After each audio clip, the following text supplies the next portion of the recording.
6:04, Talk 107.3 FM, WBRP, Mornings with Brian Haldane, off and running. Brian here with you, JP producing, coming to you live from the 180 Pros studios. It's time for your IT to hit a 180. Visit 180pros.com. Big show lined up for you today. A lot of breaking down of what the governor had to say at his press conference yesterday. Held a press conference on SNAP benefits, ends up talking about the LSU coaching search. We'll give you the full rundown in a little bit, but yeah, that will be an overriding theme of the show. Like I said, starting you off at 54 degrees in downtown Baton Rouge, so let's go ahead and get after it. Let's start off with top stories and trending.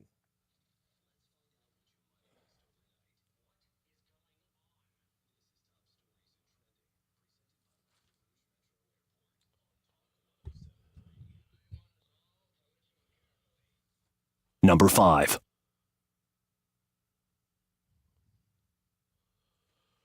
One person was hurt in a shooting at Club Secret in Plaquemine, officials said.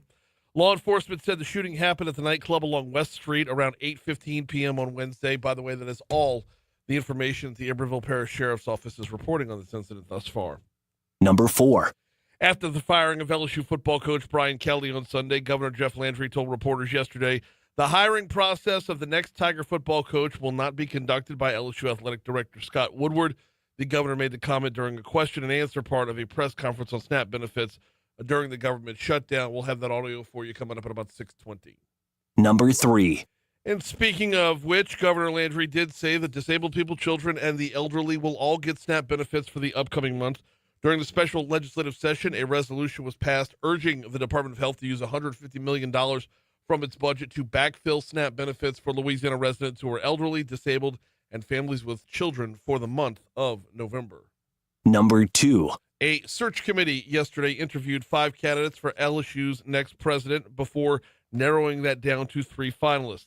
The finalists are former University of Arizona President Robert Robbins, University of Alabama Executive Vice President and Provost James T. Dalton, and McNeese State University President Wayne Roos. The board also interviewed interim President Matt Lee and Dr. Giovanni Pinamonte of the Tulane School of Medicine. Those 2 were not ultimately chosen to make the final cut. Number 1. Number 1 takes us out to the tropics, which, let me refresh my screen again here. It's looking like we are now in the clear as far as storms that are out there. Melissa has done its damage and done a lot of damage to Jamaica, to Cuba, to Haiti. It's now in the Atlantic and will continue to be in the Atlantic. And as Melissa makes its way up the Atlantic, there's no other disturbances out there to report.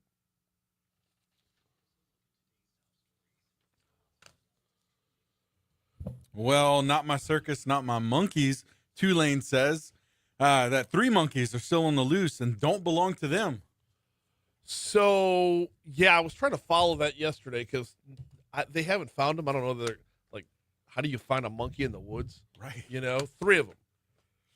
Somewhere, just lost somewhere in Mississippi. Ooh. So, but the monkeys apparently were either on loan to or given to another entity.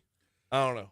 Yeah, they told U.S. Today that the primates were not being transported by Tulane, not owned by Tulane, and not in Tulane's custody. So they are completely washing their hands clean of this, saying, hey, it's not ours. All right. But, yeah, oof, wild, isn't it? It is. But, like,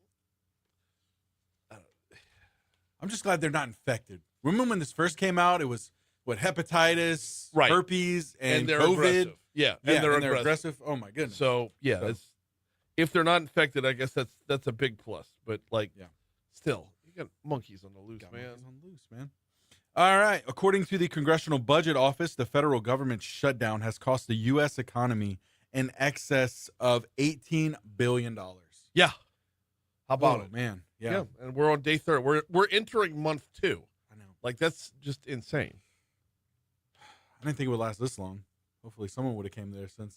I think when Saturday rolls around, once we get past Saturday, things will start talking again, because once you go an entire round of like folks not being able to make their mortgage, not being able to make payments, like the number of people that live month to month, week to week, that's when it really starts to get loud. For sure. In other news, it looks like Diddy's release date will be May 8th to 2028. Okay. So Go ahead. No, go ahead. I know. What do you? Nothing. You sound like you want to say something. No. I don't know. You feel like it's too soon? Yeah, I do. Way but for too what? soon. But for what he was That's what I actually feel. convicted of, Right. it's not. But for what we all, what we all believe he did, no, it's nowhere near soon enough. That's right. But like, I think that's where I stand with it. That 2028 just seems just not enough time. Yeah. But hey. 610 Talk 107.3 FM WBRP. We got a lot of sports to cover in our next segment. No, we're not going to be talking about Jeff Landry and his comments in the next segment. That's going to be the segment after that. The governor held a press conference yesterday to talk about SNAP benefits, and the sound bites that I pulled out are they're about the LSU head coach's search. So we're going to hear that at 6:25, 6:35. We're going to have Haggai Davis in for a cup of tech gumbo. In the 7 o'clock hour, we're going to talk about Thrive EBR from the EBR Library Board. Don Luther is on the EBR Library Board. He's going to join us at 7:15. Of course, Lieutenant Don Capola coming by for Crimestoppers at 7:35. In the 8 o'clock hour, back to the governor's comments. Scott McKay from the Hayride will be on at 8:15, and Rachael Fricke is with the new Guarantee Health. What is Guarantee Health? What is it about? We'll talk with her at 8:35. Right now, though, before we take our first break, do need to remind you about the folks over at Mathern's, as Thanksgiving is just around the corner. If you wanted to lighten your load a little bit, Mathern's is a great answer here when it comes to catering. They offer up catering trays. They can do, if you want, they can do your whole Thanksgiving, from the turkey all the way down. But if you wanted to just say, all right, we're going to skip the mac and cheese this year, let Mathern's handle it.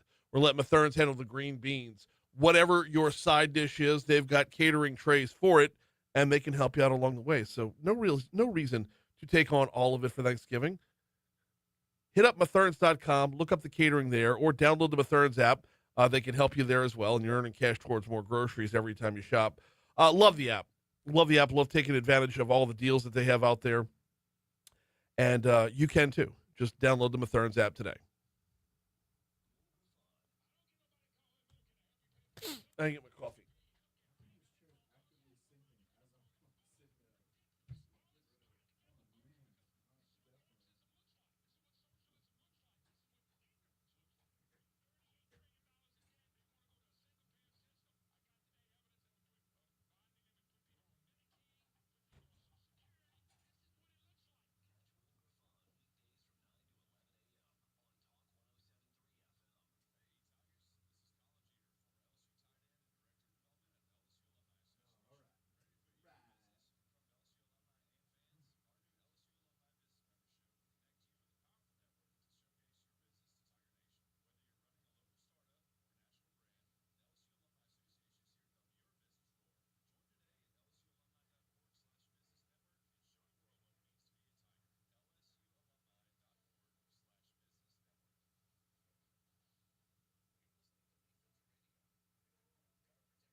You gonna swap it out? On the third floor. I said on the third floor.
Trying to do some things around here. Got the monitors working.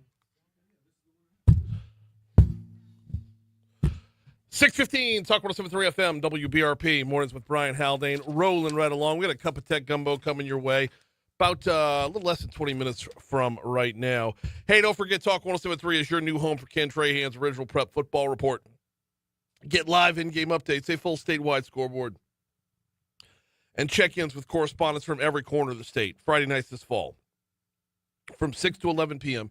It's Ken Trahan's original prep football report presented locally by Dr. Pepper and the Harold Perkins Jr. tuition program right here on Talk 107.3 FM. No LSU football this weekend. They got a bye weekend, right? So we're looking ahead to next week. Interim head coach Frank Wilson did confirm. Garrett Nussmeier, he's going to remain the starting quarterback. But will we see more from Michael Van Buren? I think Garrett is our starting quarterback. I think he gives us a great opportunity to be efficient with our offense. I think Michael has a skill set that adds value to our football team that will be called upon that could help us win the game. And with 3 losses, you start to wonder, you're going to start to see more reps from more people, just opportunities to grow, moving, forward from this year to next year. 3 losses, the likelihood of making the playoff is very, very small. That's a tiny window at this point. But with that, are you going to see more opportunities for more freshmen? Well, we did have 2 freshmen on the offensive side of the football last Saturday in the 49-25 loss to Texas A&M. Frank Wilson says you can look for more, especially for Carius Kern and running back Harlan Berry. I'd like to believe that Carius Kern will continue to trend in that direction, to continue to develop and be a bright spot for us. We started the first half of this last game with Harlan Berry, who we felt was very productive early on in the game. We'd like to continue his development as well from the running back perspective. Now, on the offensive side of the ball, Frank Wilson moving to interim head coach. You're going to have Alex Adkins moving to interim offensive coordinator. He comes over from Florida State, where he was the OC there before. Tim Rattay is going to serve as the quarterback's coach. So kind of a new look on the staff on the offensive side. Wilson is looking forward to a little bit of collaboration here. When we come together, we could ultimately agree or disagree on what's good for our team. What do our offensive linemen do best? What do our quarterback does best? What do our receivers do exceptionally well? Based on that, our philosophy has to be thought about through players, not plays. Like we said, no LSU football this weekend. Going to look forward to next weekend at Alabama as the Tigers will be on the road for that game. Meanwhile, moving over to the World Series, the Blue Jays now have 2 games at home to win 1. Because last night, and JP, I need you to check your email real quick. Give me one quick second. Sorry about this. Last night, the Blue Jays got it done, and got it done in very, very quick order. Home runs from the first 2 at-bats, or the first 2 batters, I should say, on their way to a 6-1 win over the Dodgers, putting them up 3-2. Taking this back to Toronto for the final 2 games of the series. Like I said, home runs from the first 2 batters. I mean, like bam, bam, and one of them was first pitch of the game, if I'm not mistaken. Before it was 1-0 after 1 pitch, 2-0 after 2 batters, and the Blue Jays just remained in control. In fact, here's how it ended up. You got it. Here's how it ended up sounding on the final out.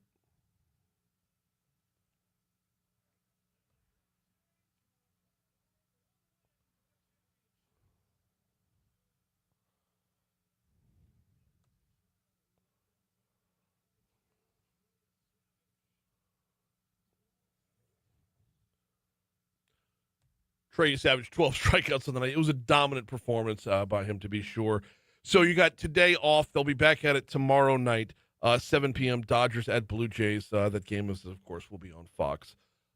Right now, we're coming up on 6:20 at Talk 107.3 FM. Oh, by the way, yeah, if the Dodgers win Friday night, they will play again Saturday. Former LSU Tiger Kevin Gausman will be on the bump for the Blue Jays tomorrow night, taking on Yamamoto for the Dodgers. 6:20, here comes the Fox Business Report on Talk 107.3.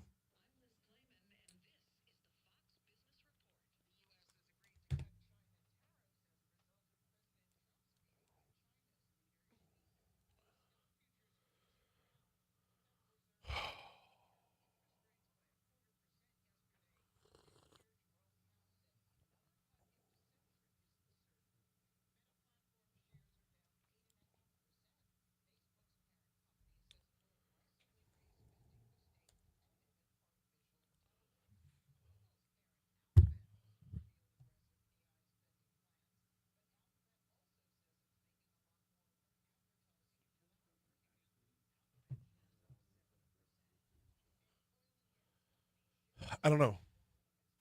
I'm sure he's got lawyers telling him he can do whatever he wants.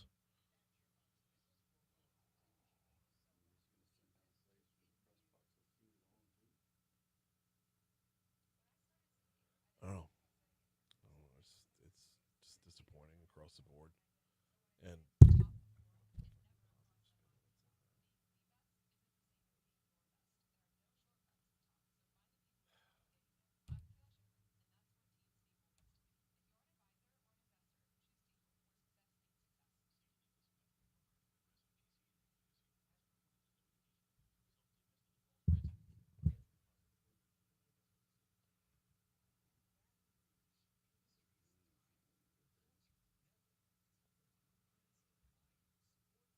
yeah.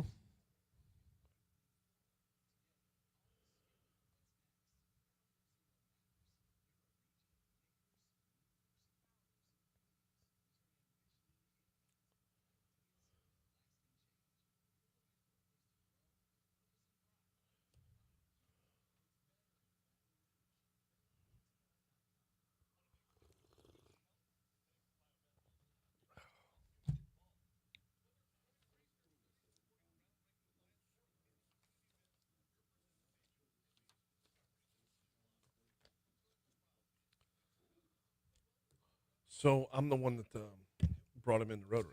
I was the sponsor or whatever it's called. Yeah. So and he knew one other guy in Rotary. I don't remember who it was, but he like I said, like he had said yesterday, he was with other Rotary clubs. So easy peasy. Yep. But yeah, he is a regular listener. So. All right, if you're on I-12 westbound, hopping on in Denham Springs, you're going to find a lot of congestion right now. Don't worry, it does clear up before you get to the Amite River. But if you're hopping on from Range Avenue, you're going to hit the brakes a good little bit before you can really get moving. Now, like I said, it does clear up before the Amite River and stays moving until you get past Airline. Between Airline and the 1012 merge, you're going to find a lot more congestion there. 10 westbound coming in from Ascension Parish looks good. I-10 eastbound coming in from West Baton Rouge Parish looks good. I-110, both north and southbound, are wide open this morning as well. And there are no surface street accidents to report. That's your look at traffic from the Talk 107.3 Traffic Center.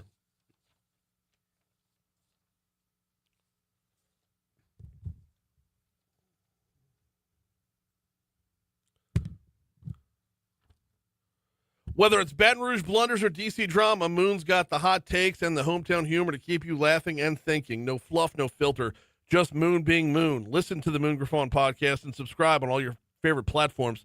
Apple Podcasts, Spotify, and more. Of course, you can catch every episode at talk1073.com. Sure, Moon's going to have more than a few things to say about what went down yesterday. Governor Jeff Landry holding a press conference to talk about SNAP benefits. We'll cover the SNAP benefit part of this much later on in the show. But when the question and answers opened up, that's when things got loose. Now, I'm sure you've probably heard a number of the sound bites by now. You've probably seen clips all over social media of what the governor had to say.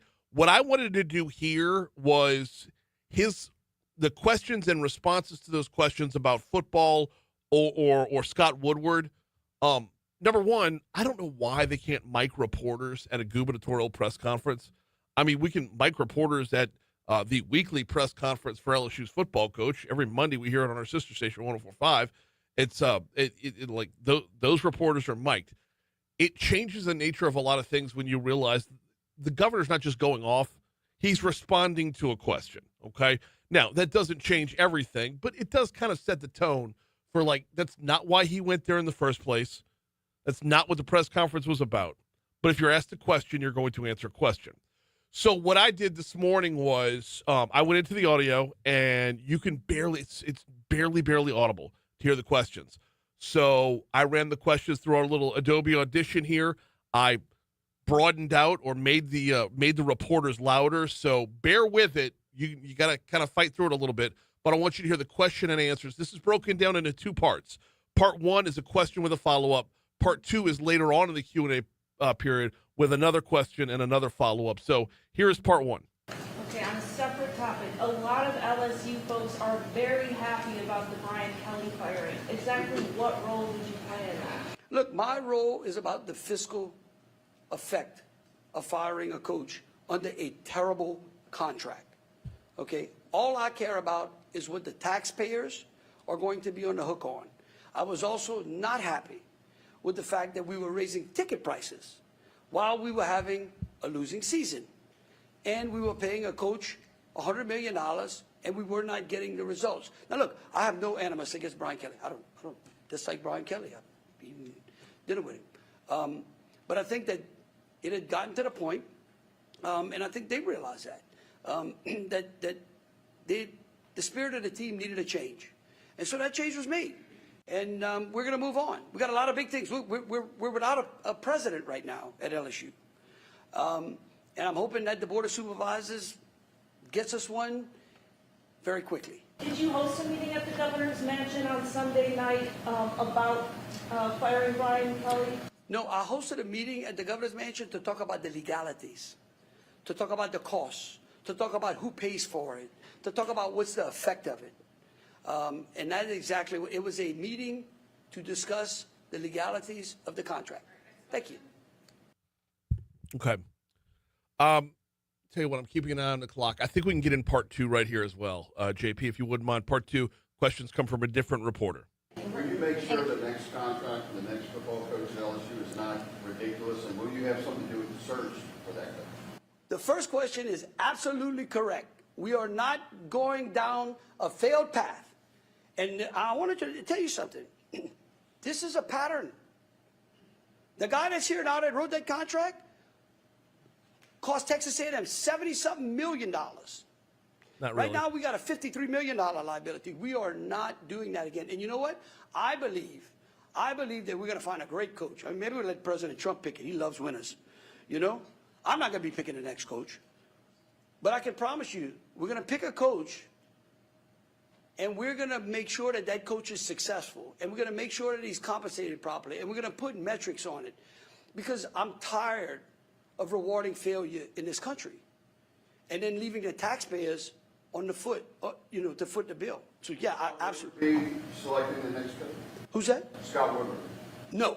I can tell you right now, Scott Woodward is not selecting the next coach. Hell, I'll let Donald Trump select it before I let him do it. Who will be? I don't know, but the Board of Supervisors is going to come up with a committee, and they're going to go find us a coach. Because, wait, I want to hold on. One real quick thing on that. Because here's what y'all reporters need to do. Y'all need to start looking at who represents all these people, like these agents. You know what's interesting? If I'm not mistaken, Woodard's agent, Kelly's agent, the Texas A&M, they're all the same agent. Like, you realize if I would be, I don't know how many sports writers we got here today? Just you. We should have a bunch. No, you okay? shouldn't. It's a snap. Like, this is ridiculous. Conference. Lawyers would be disbarred for the way these agents act and the way they're able to represent. In fact, there's no doubt, they may even represent some of the players now. Like, it's really time for the NCAA to put on some guardrails in college sports. He's not wrong. Because, and it's fine. We don't need the guardrails. If big billionaires want to spend all that kind of money, no problem. But if I got to go find $53 million from Kevin, it's not going to be a pleasant conversation. I'm just telling you. I know. And I think that that's important as well. Y'all should start looking into that. All right, first of all, there's so much to unpack, and I don't want to nitpick too much about the individual things that he had to say. A couple of overriding themes here. Number one, no, it's not all the same agent. I mean, Jimmy Sexton is the agent to just about everybody. Brian Kelly's agent is Trace Armstrong. Now, when he said, I believe the players have the same agent as the coach, if I'm not mistaken, Garrett Nussmeier's agent is Trace Armstrong as well. So, yes, he's right on that front, but there is more than one agent out there. Number two, the taxpayers aren't footing the bill for any of this. And while we'll say it to the Republican governor the same way we say it to Bob Mann when he complains about a leaking roof in the library, the taxpayers aren't footing the bill for this. There are private donors getting this done. There's a huge difference there. Couple of things I did want to make sure we point out, because the governor's being accused of sticking his nose in a place where it doesn't belong. He said definitively the Board of Supervisors will pick the next president. He said definitively, no, he is not picking the next LSU head football coach. Definitively, he said both of those things. So there was a lot to cover. It's been criticized a lot because there was a lot to criticize. But at the same time, though, when it comes down to brass tacks, this is up to the Board of Supervisors moving forward.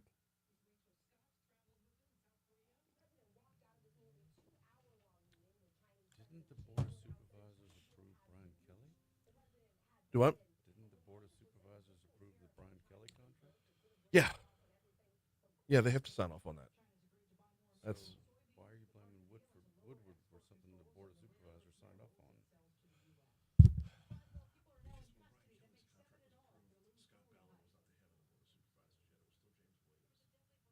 Oh, no, I get it.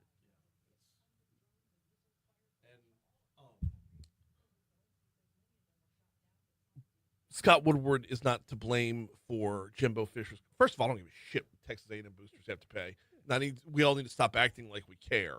But secondly, it was after Woodward was gone when they re-upped his contract that the shitty buyout was put in over there. So I forget the guy's name who replaced Scott Woodward over there, but Moscona was breaking this down pretty well. Bjork, that's the guy's last name. Bjork. Is it Robert? I don't know. Anyway, Woodward wrote a fat contract. The replacement made it worse. Have you heard about this cocktail from New Orleans, the obituary? No.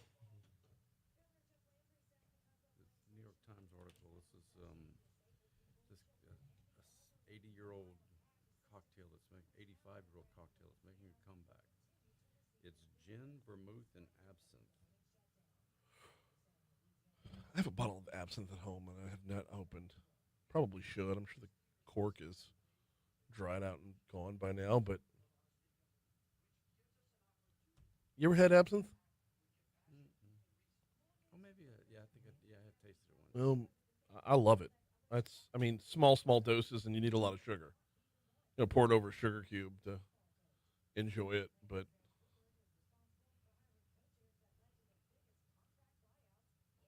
I'm not a sugary kind of thing.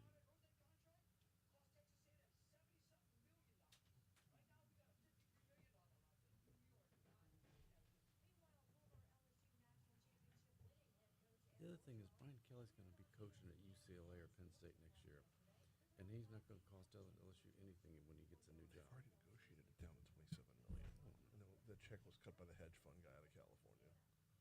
So, as I understand it, I could be wrong about that, but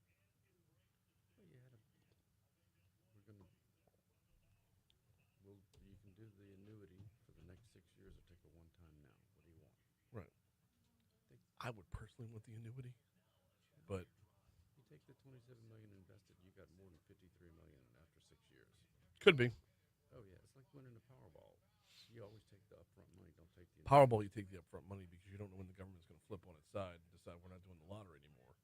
But you take that money and you invest it yourself, you'll have a whole hell of a lot more. Always take the money up front and invest it yourself.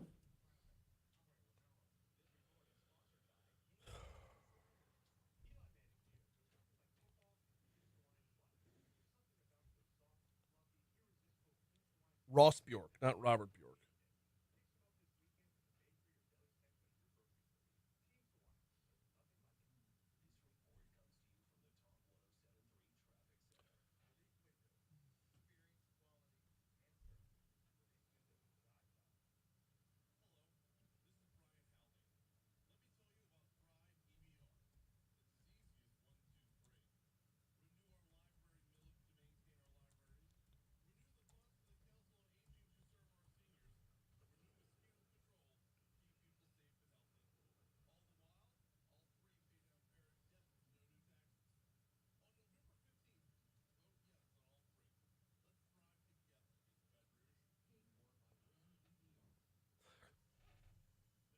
And I really, really hate the idea of saying we're gonna go pick a winner, like because you don't know, you can't know.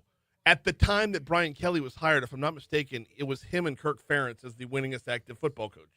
And they still are the two winningest. Right. It's so like past performance is not a determinator, is not determinant of future success. Billy Napier had a pretty good record coming out of USL. But He was a winning record. Iowa, Kirk Ferentz, that's a Power 5. Oh no, Notre Dame, not a Power 5, but a Power program. Like Sunbelt Billy is Sunbelt Billy. it's like is the Tulane coach going to be He dug himself a hole yesterday, or day before yesterday. Well, he said if I wanted more money, I'd already be gone.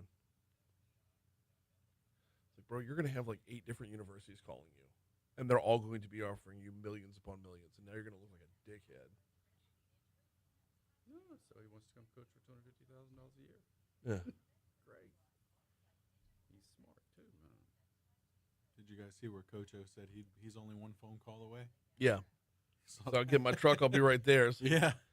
Slow your roll, boss. I also heard him say, But who's the idiot that asked that question, though? Right. he also said if they hire Lane Kiffin, he'd come coach under Lane. He said he would consider it. Like Charlie Puth, man. He's one call away, man.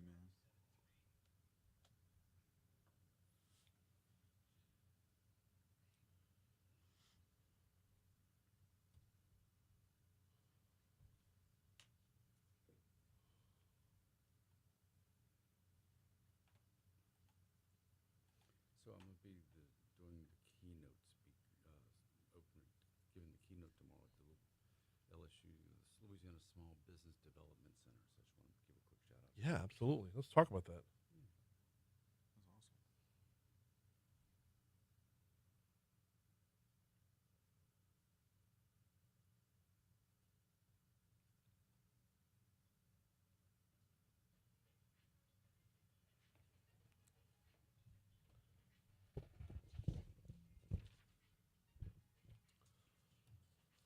Landmark Bank, landmarkbankla.com is the website. Landmark Bank, founded in 1897 as a community bank here in 2025, and I'll go ahead and make the bold prediction that in 2026, they will remain a community bank. Why is it important to have a community bank? Because you don't just have a bank, you have a banker. You have someone to walk that path with you, a friend, a neighbor, someone you see at the grocery store, someone you see on Friday nights at Blockbuster, back when they existed. I made everybody laugh with that one. No, it's important, okay? If you have a banker, if you have someone who understands you, understands your family, understands your goals, they can help you get where you want to be, whether you're talking about saving, borrowing, investing. Having a banker is of the utmost importance. Check out their locations and hours at landmarkbankla.com, landmarkbankla.com. All right, time for a cup of tech gumbo. Let's go.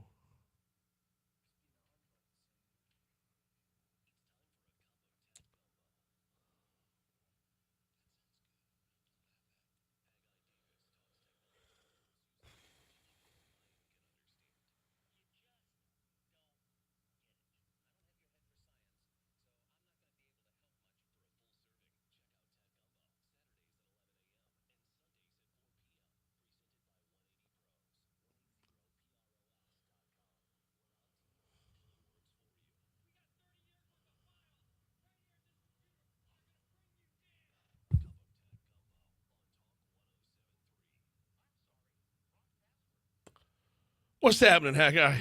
I'm so excited, Brian. Well, I mean, there's a lot going on. Can we, before we get into, we're going to talk FBI and the NBA and all that other good stuff, but like before we get into all that, first of all, thank you for hosting yesterday. Had a little Rotary offsite. Yeah. 180 Pros posted up over at Portobello's. That was so fun. Yeah, it was. It's always good to just, I love the step offsite away. meetings. Same.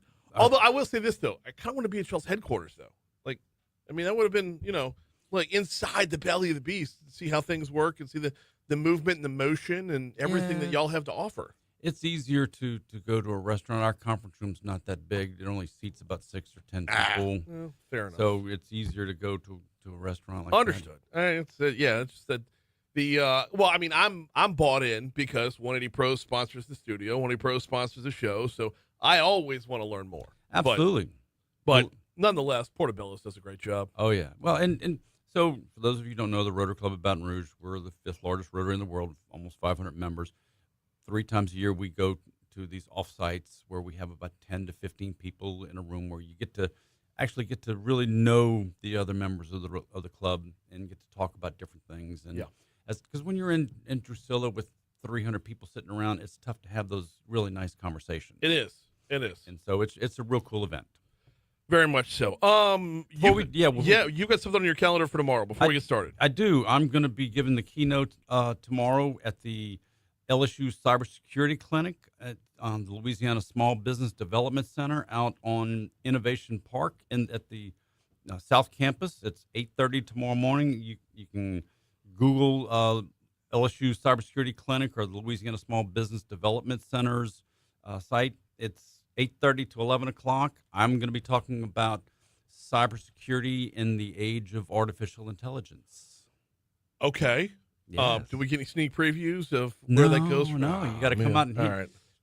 right. Well, because I mean, it's You can imagine where we're going with it. well, yeah, I mean, and it's an ever-changing world, absolutely. and I believe nothing is the bottom line. That's part of it. Believe nothing and lock it up, like back up everything, run your backups, the whole works, but like believe nothing. I'm to a point now where with Sora. I'm not even sure the governor spoke yesterday. That might have been Sora. If you're not in the room seeing it happen, you cannot believe that Right. it's actually there. Right. The videos that are coming out are just too amazing. It's just stunning how fast this whole thing has evolved. Yeah, it really is. And I don't know that humans can catch up. Does that make sense? Oh, no, you're absolutely right. Like our ability to comprehend what's real and what's not, our ability to sift through the garbage. We've talked about it before, especially on our show, but you and I have had these conversations. As a society, we adopt change in generational time periods. Right. That 10 to 15 years is where we get comfortable with things. We've not had, 36 months yet with OpenAI. Right. And so people are just now waking up to the fact that, oh my God, this avalanche has already gone down the mountain and run over us, and we're buried in snow and don't know why. Right. Meanwhile, like I'm scrolling through TikTok and I'm seeing Sora videos of previews of Disney Pixar films that are totally not like Disney Pixar brings you Charles Manson. Like it's just, I gotta show you that one during the break. It's so good. Oh wow, it's so good. But like it's so far out in front and it's so real.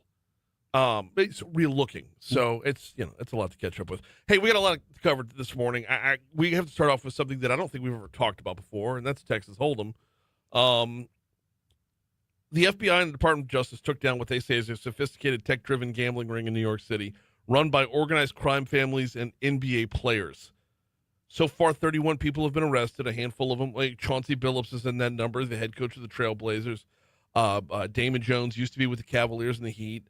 But there's a lot of quote-unquote mobsters in here as well. And why is this a cup of tech gumbo topic?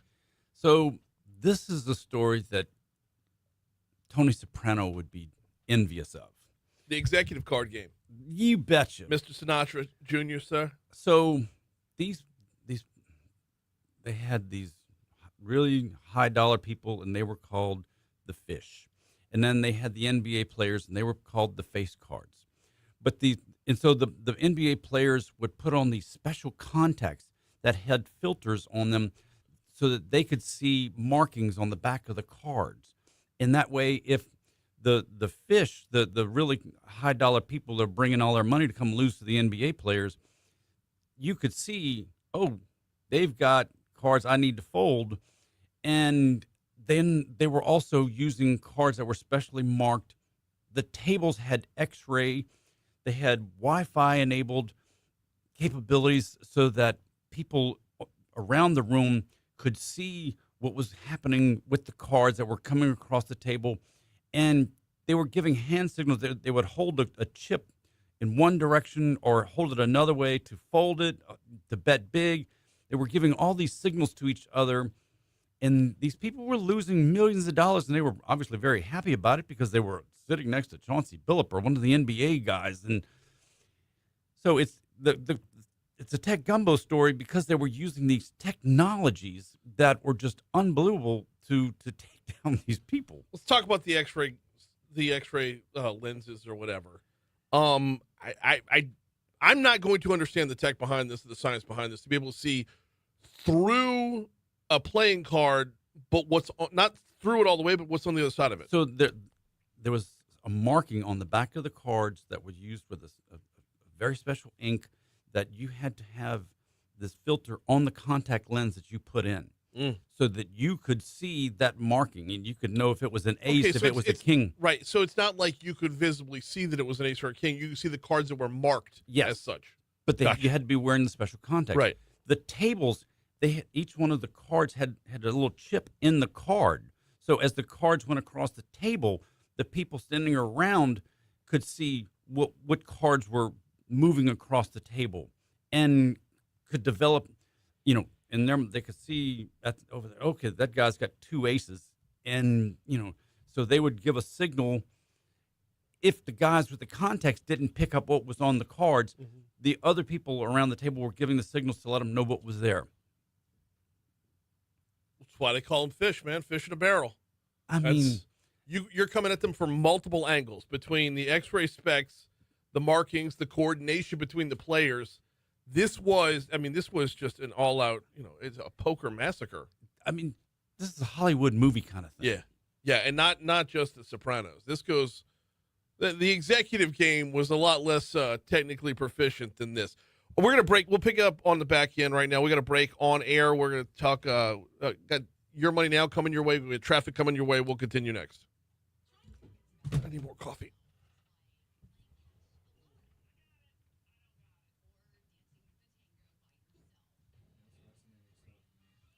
Oh, the chutzpah to pull this off.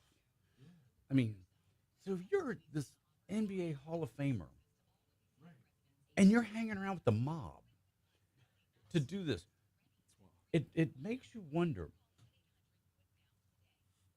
what does the mob have on Chauncey Billups? Yeah.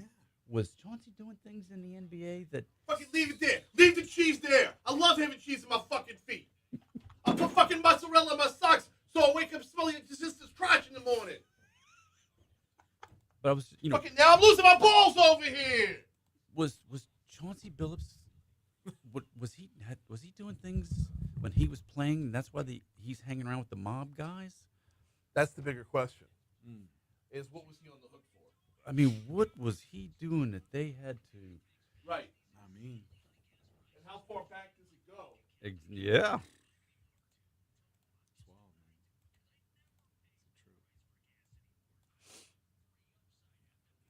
Is that a real quote from Sopranos? Yeah. That was Silvio Dante. When Matthew Drinkwater Bevilacqua was trying to sweep up the crumbs by Silvio's feet. Tony sent him over there to do it on purpose, by the way. He said, go clean it up. Fucking now? This idiot's playing Hazel. I know that show way too fucking well. I was about to say, shoot.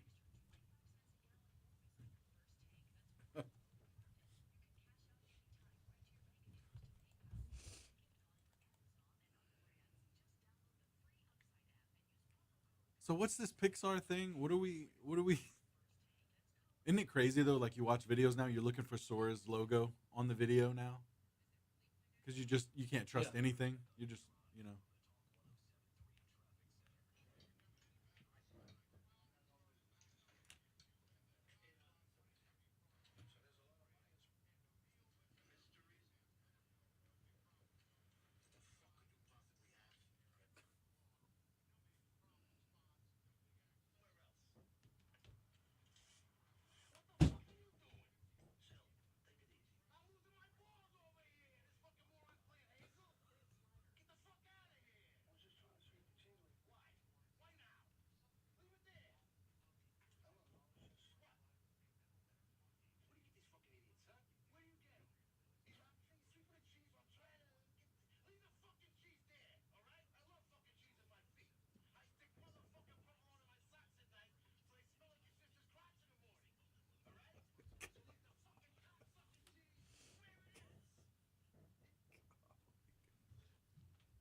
You weren't ready for that, were you?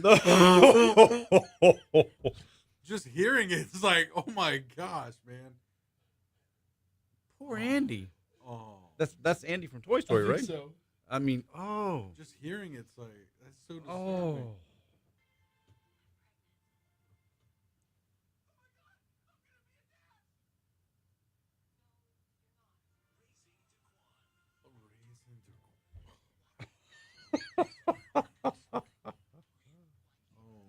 That's brutal.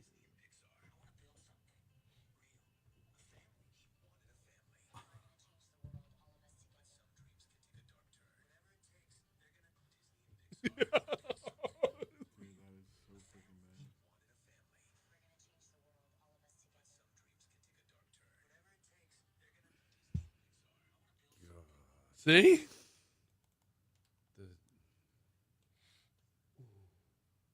The internet is amazing. I know.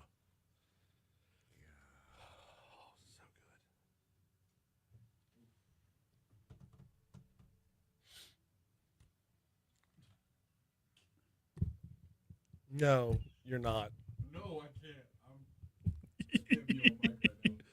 652 Talk 107.3 FM WBRP Mornings with Brian Halliday and rolling right along. Cup of Tech Gumbo rolling right along. We got Haggai Davison with us talking a little bit about the FBI's bust of this mobbed up poker game with all kinds of technology involved in it. Haggai, how far away are we from this level of technology being everywhere? That's a great question. You know, if all of a sudden several of your buddies call you over to come play poker and bring a lot of cash, I mean, maybe you give it a second thought. Right? I mean, I'll just stay home and play online tonight. I got a better chance than going up against you sharks. So, well, and the thing of it is, though, the level of coordination that went into this, let me rephrase and reset, okay? You're never going to run into this in a casino because the level of coordination there is that went into this, the casino would have, like... Well, the casino controls the cards. Right. I mean, you're pulling... But, like, you're not going to Ocean's 11 anybody with this because the casino's in control. If you had any idea you're going to take down a casino with this, you're not going to. No, I mean, the casinos change out the decks of cards way too often. And whereas, you know, you're not going to be able to stamp the cards that are going to have some kind of way that your contacts are going to, even if you see the cards and you had some kind of ink on your fingers that you could mark the aces or something like that. Right. That's still... It's a long stretch to think that you can pull this off without a whole lot of sophistication, a whole lot of coordination, right, and a lot of people to do it. Right. All right. So that being said, and there's a whole all the rest of the story is on the legal end, the rest of the story. We're not going to get into why Chauncey Billups was fooling around with the mob. My curiosity was piqued based off the tech end because absolutely. You got like the X-ray specs and whatnot. This is the stuff from the back of a comic book. Yeah, this is really. All right. Meanwhile, a number of other topics to cover this morning. Do we want to talk about text messages and public figures getting into trouble? Yes. Go for it. So a lot of the political figures, the elected officials, appointed officials, even nowadays, it's gotten to the point where a lot of corporate officials are getting in trouble with text messaging and these text message groups, these signal groups where people used to post really stupid things on social media and get in trouble for it. Well, now they're not posting on social media. They're just doing, hey, I'm just going to send a chat, and all of a sudden it turns from just one or two people in this chat group to 5 people, then to 10 people. And then the 11th person gets added who wasn't really supposed to, and they start reading everything that was there, and they make that public. And, you know, when you're an elected official using a government phone, everything you on that phone is subject to the public records request. Mm-hmm. So a lot of these people, and this is not to pick on the political right or the political left, because they're both idiots. Right. Making stupid decisions with text messaging and signal chats and these whatever group messagings that they're using. and they're posting things from history that one shouldn't be celebrating, and or saying just ridiculous things, not thinking that this is ever going to go public. Wait, hang on. Are you talking about the recent thing with the young Republicans and the Nazis? Though that's one of Okay. them. But I mean, And, whether or not how much of it was real or not, or taken out of context, it doesn't matter. No, it doesn't matter because it's there. It's- If there's something there to be taken out of context, it was already there. Absolutely. So the Democrats have been the guy running for governor in Virginia. He was a Democrat, and he was doing something ridiculous. And so, I mean, it's not just to pick on one side or the other. Right. But you've had corporate executives who have been saying stupid things about clients in these chat messages. Yeah. That get released, and all of a sudden, now these corporate executives are losing clients. So, Okay, but is there a difference between the group chat and the private text in this regard? If there's an FOI, if there's Freedom of Information Act request, right? right. And or a phone gets subpoenaed or whatever, like if there's a public information part of that phone, is the whole phone part of it? If there is a group chat between you, me, and JP, and then there's a separate chat between just you and me, if someone goes to look at the group chat, do they also have access to anything I've said privately one-on-one? That's a legal question I'm Okay. not really sure about, but I will say it's not about getting the public records request to get on the phone and look at it. It's adding, when you put anything on a screen and send it across the internet, it's now a public, it's a permanent thing. Because, I'm going to trash the phone, I'm going to throw the phone in the Mississippi River, nobody will ever find it. I can still go to AT&T and pull the records. I can go to Verizon and have all of the text messages pulled that you sent. Right. So if you're going to put something on a text or on a chat and you're going to send it through your smartphone, through your computer or whatever, you're typing something on some screen and sending it across the internet, there's a record that it went. Yeah. That's the part of the story. Right. And people are not, well, it's a text message. Nobody will ever see that. Oh, yes, they will. So if you're, again, it's one thing just to have a conversation with two people and there's no permanent record of our just talking about it. Right. But when I send it across the internet, now there's records there. That message went and it has legs. Right. And I don't care if it's a text message, if it's a group chat, messenger, Snap, Signal, email, whatever. From the story, it says there's a high bar of newsworthiness for reporting on private communications. Quote, we're not throwing stuff out there that's merely embarrassing or vulgar. There's a specific reason why this material is newsworthy, and we're explaining in the stories why we think it's more than just people blowing off steam in private. But they are blowing off steam in private. But it's not private. And that's the point. I mean, they're giving their inner thoughts on these whatever topics that they want because they feel like I can speak more freely in a text message. I'm in the weird spot. Like, I don't think it's a weird spot, but I have a very, very, very dark sense of humor. Sure. Reading my text threads could get me in trouble. Like, if taken out of context, and not just what's said, but who it's said to. Like, Sure. that, there's a lot that can get a lot of people in trouble, and it's based off of stuff that is, like, 100% a joke, but at the same time, it's a very, very dark joke. And so that's where you've got to understand. Yeah.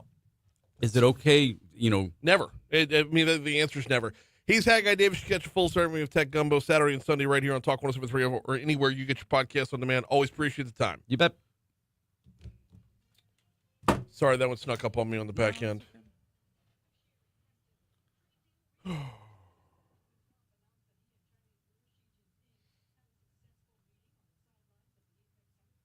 Paul Arrigo sends me a text. He says, several years ago, the Marcellos got caught with a similar scam at Mississippi Casino. Really? Because, of course, Paul would just know that right offhand. I wouldn't be surprised if Paul knew the Marcellos. Being a New Orleans guy. I met Carlos once. Did you?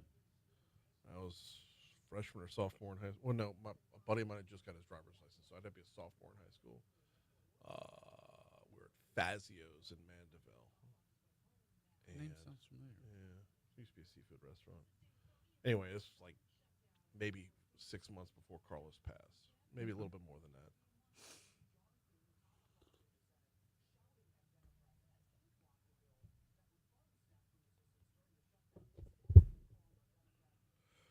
All right. Did I see somebody walk in here? Is that Don?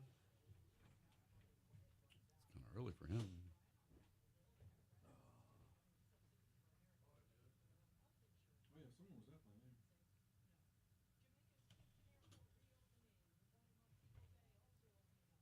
Oh, wow. The Montego Bay Airport opened already? We got an employee who went down there for a family wedding. He was in Montego Bay for the wedding on Saturday with his flight leaving out Sunday to come home, and they closed the airport Sunday morning. And so the eye of that hurricane went over his hotel. They were on the first floor, water started rising, and they had to go up to the second floor.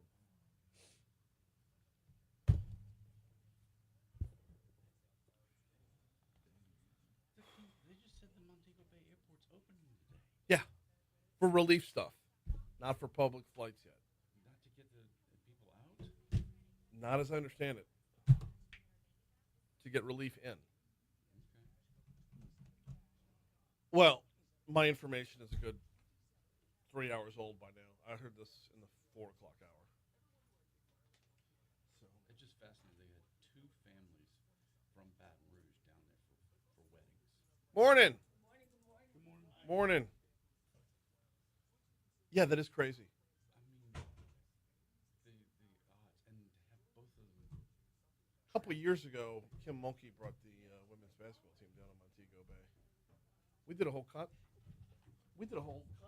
it, and we had a part-time employee here who was also played percussion in the Tiger Band, and I had him put together for our contest.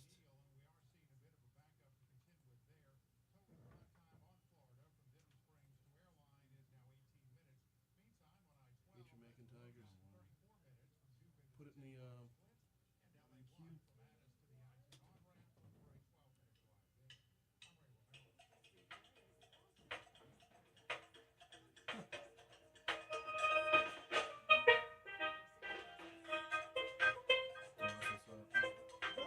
How cool is that, huh? And that did not win Promotion of the Year from the Louisiana Association of Broadcasters. Pissed me, like, had a member of the Tiger Band do that on a steel drum. Didn't win. Lame. I know. Called it the Montego Tigers. Geaux. Y'all have a great weekend. You too, Haggai. Good seeing you, man.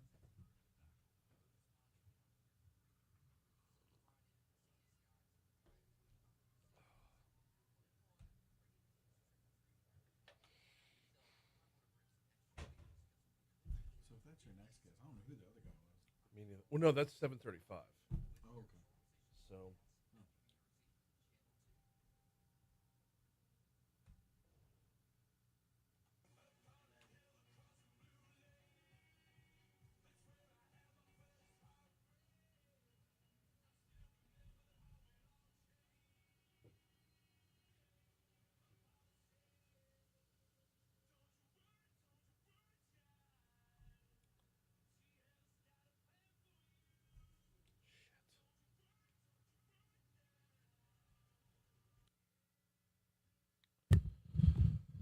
.705, Talk 107.3 FM, WBRP, Mornings with Brian Haldane, rolling right along. Hour 2 coming your way right now. Brian here with you, JP producing.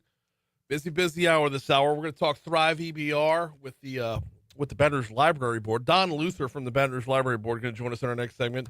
Then it looks like the folks from iCare are stopping by for Crimestoppers this week. That'll be at 7:35. Don't forget, next hour, Scott McKay from the Hayride going to hop on. We're going to talk a lot about what the governor had to say yesterday. And it's not even about SNAP benefits, although we'll get to that part as well. Right now, though, we start off your hour with top stories and trending.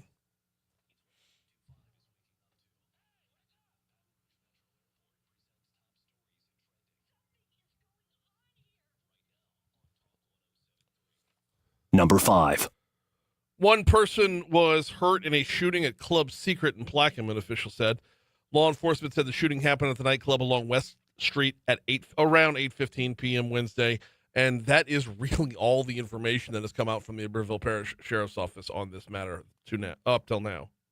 Number 4.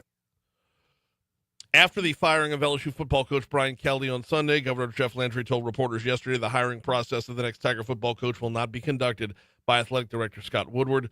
The governor made the comment during a question portion of a press conference on SNAP benefits during the governmental shutdown. Number 3. Speaking of said press conference, Governor Landry did say that disabled people, children, and the elderly will all get SNAP benefits for the upcoming month.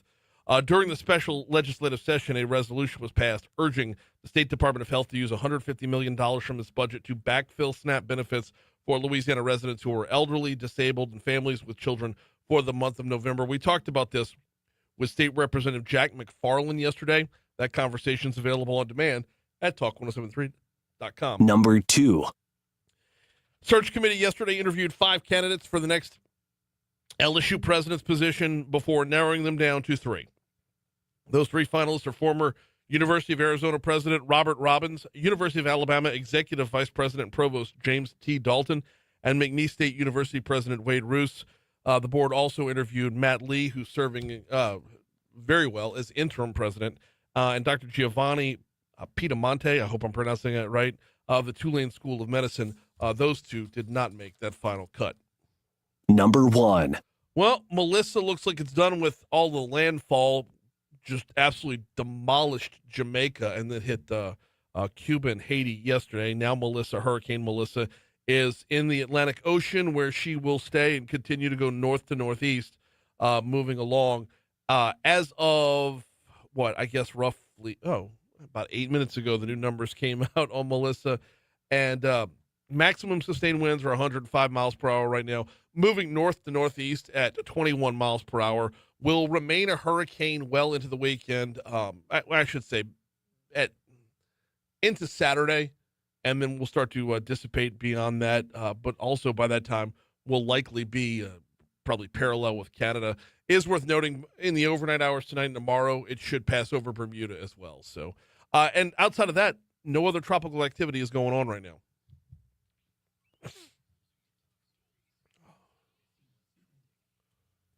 Well, Tulane says that 3 monkeys are still on the loose, and they don't belong to them.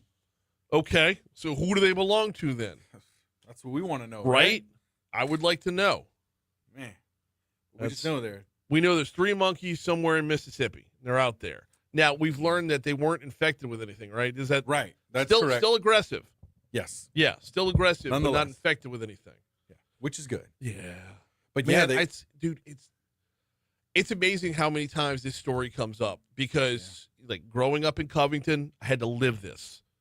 Like this was a real thing that comedian Theo Vaughn has a bit about it. Oh, really? That he's done publicly, like in a stand-up special, man. right? But like this was real, and like very, very real. The Tulane Primate Center, formerly the Delta Primate Center, is in Covington, directly across the street from North Lake Christian School. Okay, and when I was in high school, a whole handful of monkeys got out. They called it the Great Escape. It was right around the same time that movie Outbreak with Morgan Freeman and Rene Russo came out, and they had all the infected monkeys in the movie, and like it was. Panic ensues, for sure. You pull in your driveway, you look at the front door, and then you look around the yard, looking back and forth, keeping your head on a swivel, saying, any monkeys going to come get me? Right. Yeah, of course they're not. Well, no, but, I mean, still, it was. Going to be on guard, man. Yes. Absolutely. Yeah, they went on to tell USA Today the non-human primates were not being transported by Tulane, not owned by Tulane, and not in Tulane's custody. So whatever. Did they belong to Tulane at some point? That's what we want to know. I love, so as frightening as it can be, the cross section, like when nature invades human space. Yeah. Like when we hit the bear in Broadmoor not long ago. Yeah. Remember how compelling that story was? There was a bear in Central. Now he's in Broadmoor. Yeah. So the bear came up Monterey? Like how did, I know. Love it. It's weird. According to the Congressional Budget Office, the federal government shutdown has cost the U.S. economy in excess of $18 billion. Yeah. Oh. I know. You're almost at a loss for words for it. At this point, yeah, it's 30 I know. days That's in. how I feel, too. We talk with It's just- Congressman Carter every Tuesday. We talk with Congresswoman Letlow every other Wednesday. We're 30 days in. We're a full month in on this thing. And, you know, one of the things Congresswoman Letlow said yesterday, she's like, the Senate Democrats have voted 14 times to turn this down. Well, yeah. After the 10th time, they're not going to change their minds on the same damn thing. Like, I don't know. It's at a certain point, I don't know what can be done that's different. They're going to have, at some point along the way, something's going to have to change. And I don't know if it's what's going to change is what's presented to them or how they vote. Honestly, I think once the weekend rolls through, it's going to get different because things get very, very real when people start missing bills. You're right. Hopefully we see an end to this soon. Yeah. Oh, man. In other news, so it looks like Diddy's release date will be May 8th of 2028. Yep. Yeah. Okay. I know. Okay. When all this started, I guess I was thinking like, well, minimum 4 years. I just kind of threw 4 years out there. Mm-hmm. And then when it was confirmed that, oh, yeah, it's going to be about 4.5 years or so. And then, of course, he already served a year. So I don't know. I just feel like it's not long enough. But, hey, I'm not the judge or the jury. But it's also based off of what he was actually convicted of, That's not right. just being Diddy. Yep.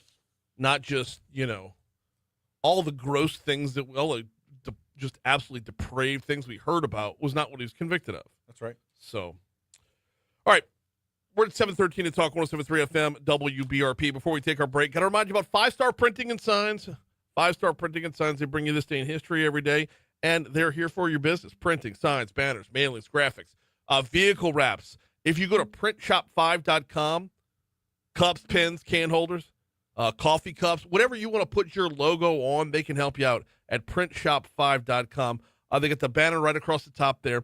Hit the little tab that has the promotional site, the promotional items, and 5-Star Printing and Signs. Look, it's having your logo front and center is unbelievably important right now. Now more than ever, if you're out of sight, you're out of mind. So whether you're talking about putting your logo on a thumb drive, a bottle opener, whatever the case might be, printshop5.com is where you get that done online, or call Danny at 271-4096 for 5-Star Printing and Signs. Let's see. Oh. Keith. Well, come yeah. on in. Keith asked, did he say non-human primates? Yes, I did, because that was actually a direct quote from Tulane. Hi. Hey, how you doing, sir? JP. Hey. Nice to meet you. How are you? Don Luther, good to meet you. Likewise.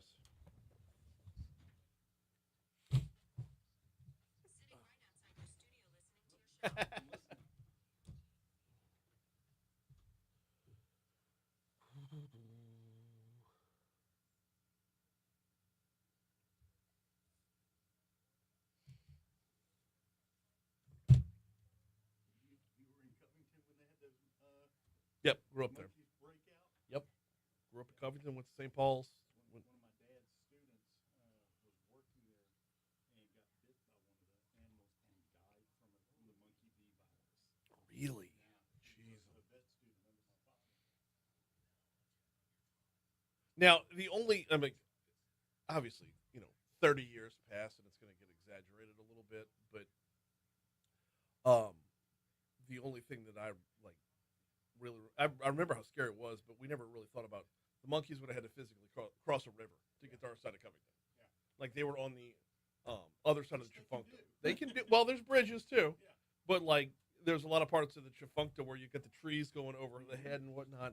But yeah, anybody was like trying to like tell people to calm down, like they have to cross a river to get here. It's like monkeys aren't gonna like navigate a river. It's like I don't know, man. Yeah.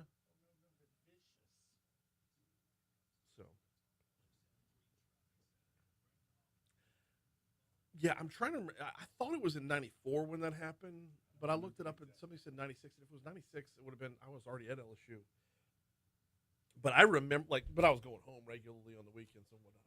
I remember like it was yesterday. Amen. If you want to get this right. Yep. There you go. Yep. Perfect.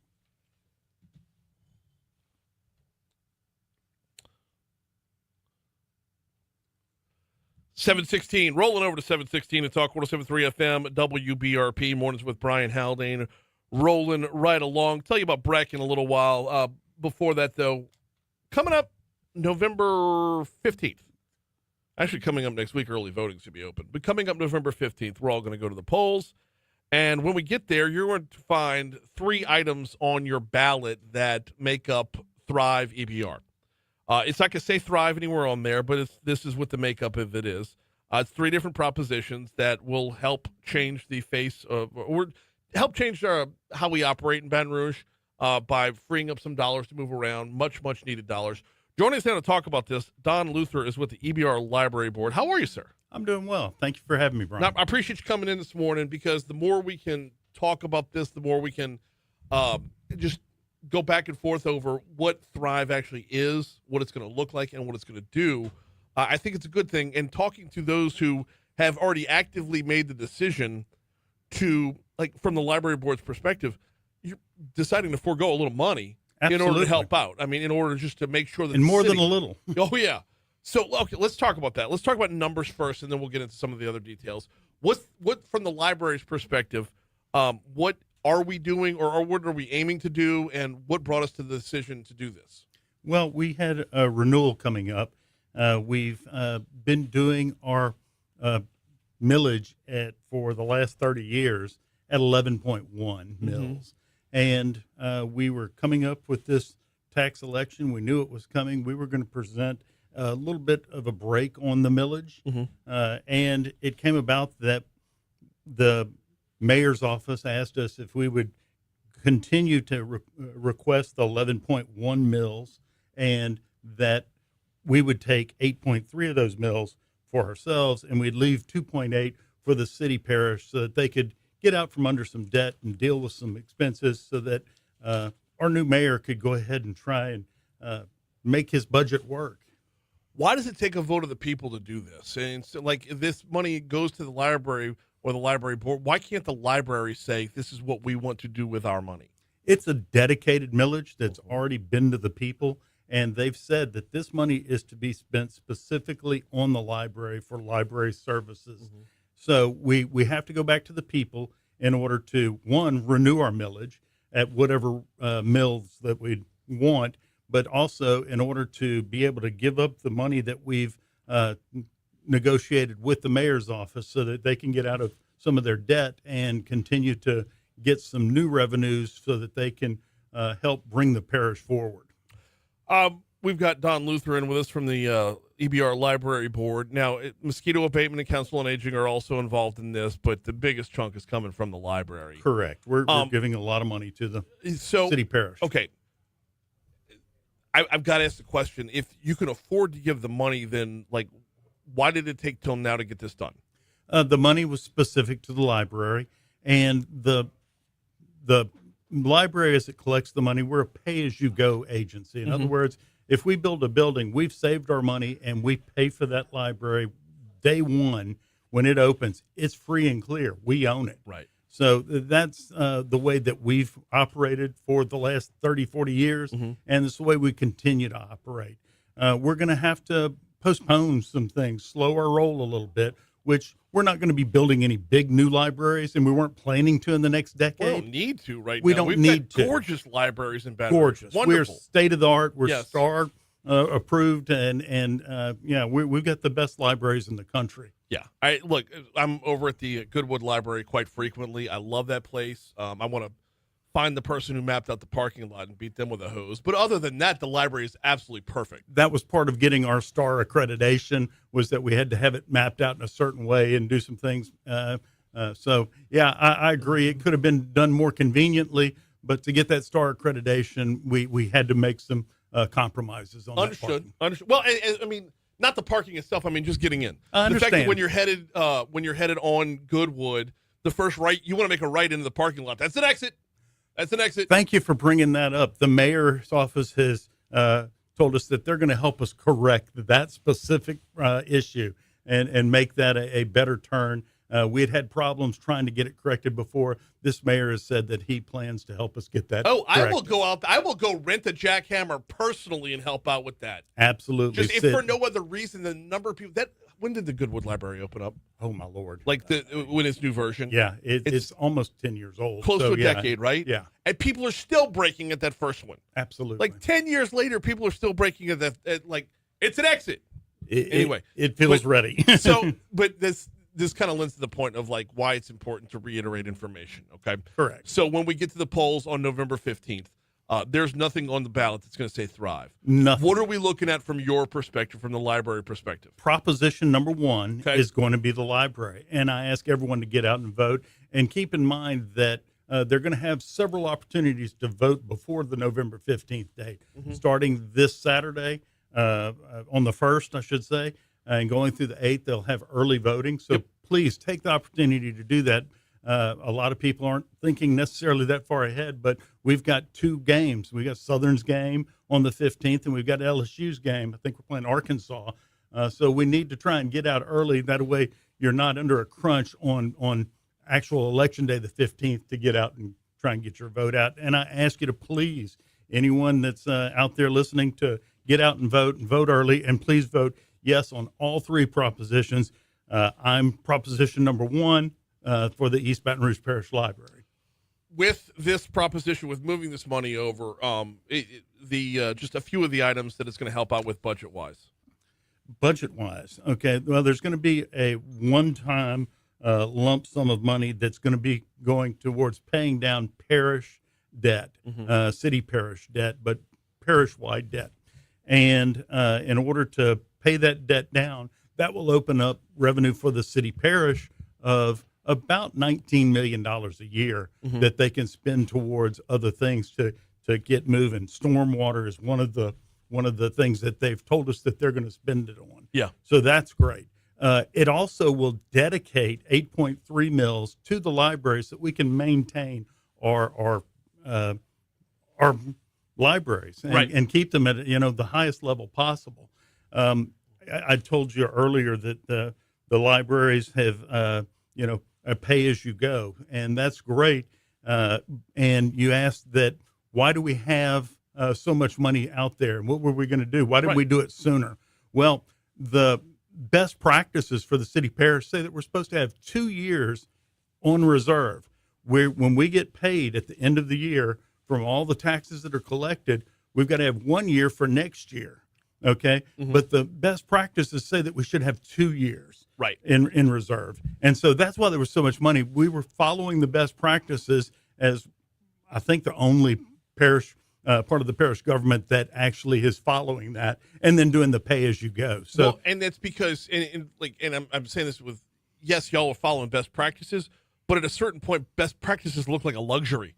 Like when you look at how strapped other people are, when you look at how other departments are, specifically the police department. I mean, they would love to have 2 years on reserve.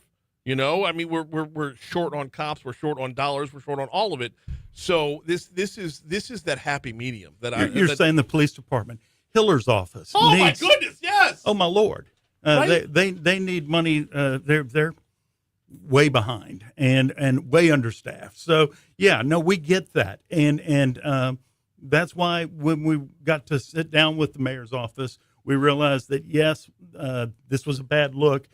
We don't need to be the only functioning part of the city parish. Right. We need to work together and do this one-time deal so that we can help pull the rest of the parish up and then keep us healthy too with that dedicated 8.3 mils for the library. Well, and I think we've finally come around to a spot where no one's vilifying anybody along the way. This isn't a city versus the library thing. This is a joint effort. This is a joint effort. We're in the same. If the parish goes away, the city goes away, there are functions that the library counts on that we won't be able to have. We need them to help us do our staffing. We need them to help us, do HR work, do ordering books and everything. It goes through purchasing through the city parish.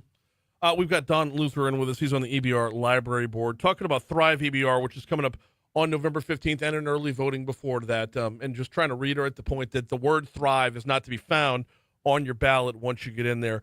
Don, I want to talk about the potential consequences if this does not come to fruition, if this does not pass on the 15th, because we're in a spot right now where this is not a new tax, right? Not a new tax. Which is important.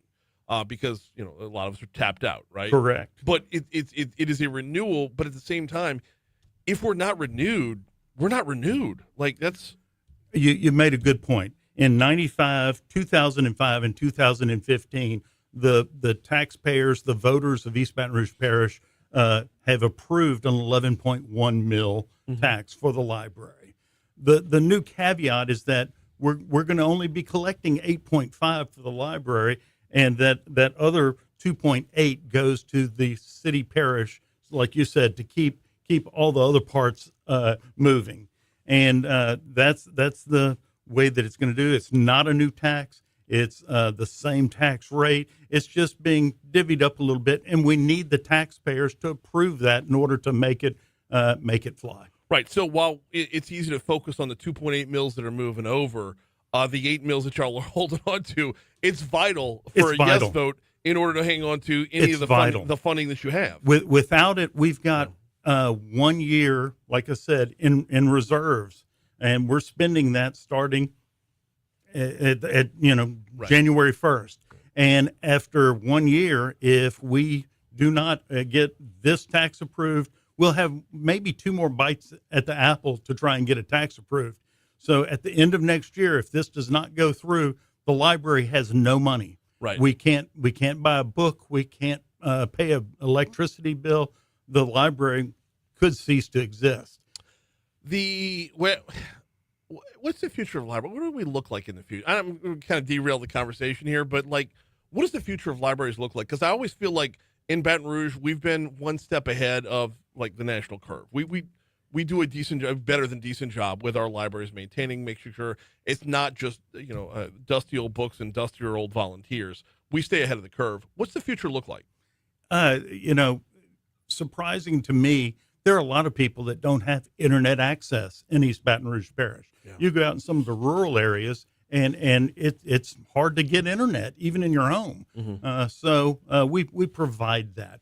We're looking at all of the upcoming technology, and we're also producing what I consider from a bygone era, the blockbusters of the world. We've still got VHS tapes that some people count on. That's the technology they're still using. CDs, DVDs that you can check out. So we're bridging the gaps from the people who've not moved forward, right. And then we're also looking for that next level of technology that people can use. You can go online with Libby app, and you can download books and listen to them or read them on your device, or listen to them, have the audiobooks read to you. You can go online and get language courses. You can go to the library and get into one of our databases where you can, a couple of the databases, the learning databases. I was paying $500 a year for a specific database, and now then I can go on my computer and get that for free with my library card. And there are dozens, hundreds of databases like that people aren't aware they're paying for, but they get free access to. LexisNexis. Go into the library and use LexisNexis for free. Yeah. It's proposition number 1 on your ballot. In order to maintain the library system we have and help out along the way with the city parish's budget, proposition number 1, we're asking for Don Luther over here asking for a yes vote on all 3. All 3. We need all 3 legs. Let's talk about that, though. We only got a minute left. But there are 3 different legs here, and it's important to get done what the city parish wants to get done. That math has been done based off the 3. Correct. We need all 3 to pass. I'm here supporting the library because we definitely need our millage protected, and we'd like to do it with this election. Propositions 1, 2, and 3 are going to be on your ballot on November 15th, or if you go early vote, that starts on Saturday, day after tomorrow. It is almost here. Don, I greatly appreciate a couple minutes this morning. Thank you very much, Brian. Y'all have a great day. You do the same. We're coming up on 7:30 at Talk 107.3 FM. We're at 7:30. We're coming up on ABC News. After ABC News, we'll check your local news, traffic, weather on the back end. It'll be time for Crimestoppers right here on Talk 107.3 FM. Thank you, sir. No, thank you.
sorry, I didn't catch your name.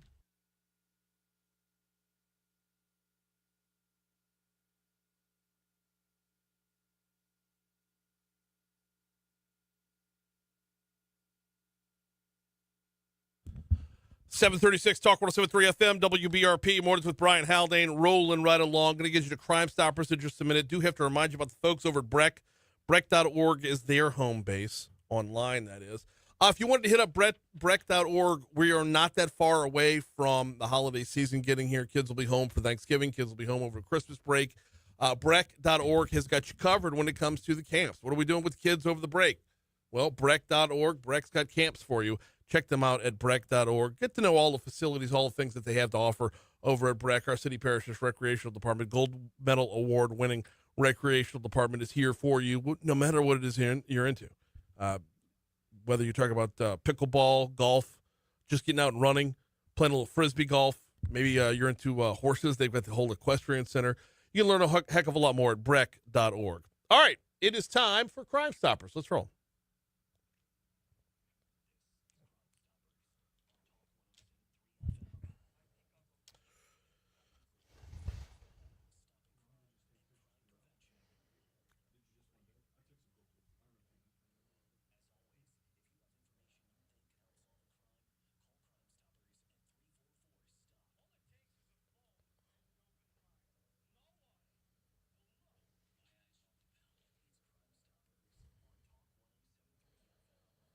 Yes, it is time for Crimestoppers, and today we have, half of the sheriff's office is in the house this morning.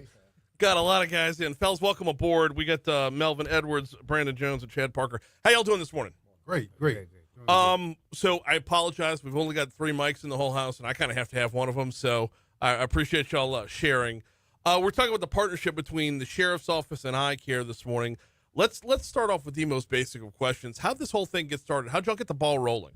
So years ago, we were tasked to get into the EBR school system to try to connect with them and see what kind of programs the school system's needing. Is there something that we could facilitate? So as our community policing group did, as we went to, numerous different local schools, and started asking the administration and the counselors and different people, what do you need in a school? What's lacking? What could we bring to the table to help you guys out? And some of the main ones that popped out first one was bullying. That was the biggest thing. Okay. Bullying was a big one. School bus behavior, how to be a good citizen. Stealing was another big one. Different things like that. So that's how we initially got in there. We started creating these programs, PowerPoints and things. Mm-hmm. Started going in there and teaching the kids about these different topics during their ancillary hours or PE. Sure. Things of that nature. And then while doing that, we were introduced to the eye care people at the different facilities, and it just snowballed from there, and here we are. But the start of it was pretty organic. Oh, yeah. It was just a meet and greet. Hey, this is what they do. They kind of do the same thing. Let's partner together, and we started partnering together. Now we do all kind of stuff together. All right, well, then let's talk about working together. Let's talk about working together to fight substance abuse, violence prevention, and just overall outreach. How does that partnership work back and forth? It works great. Like you said, once we got involved with eye care, they kind of started including us in the advisory council. So that council meets once a quarter. Once we get there, we break out into committees, and those committees address anything from mental health, anything from bullying, anything from school violence.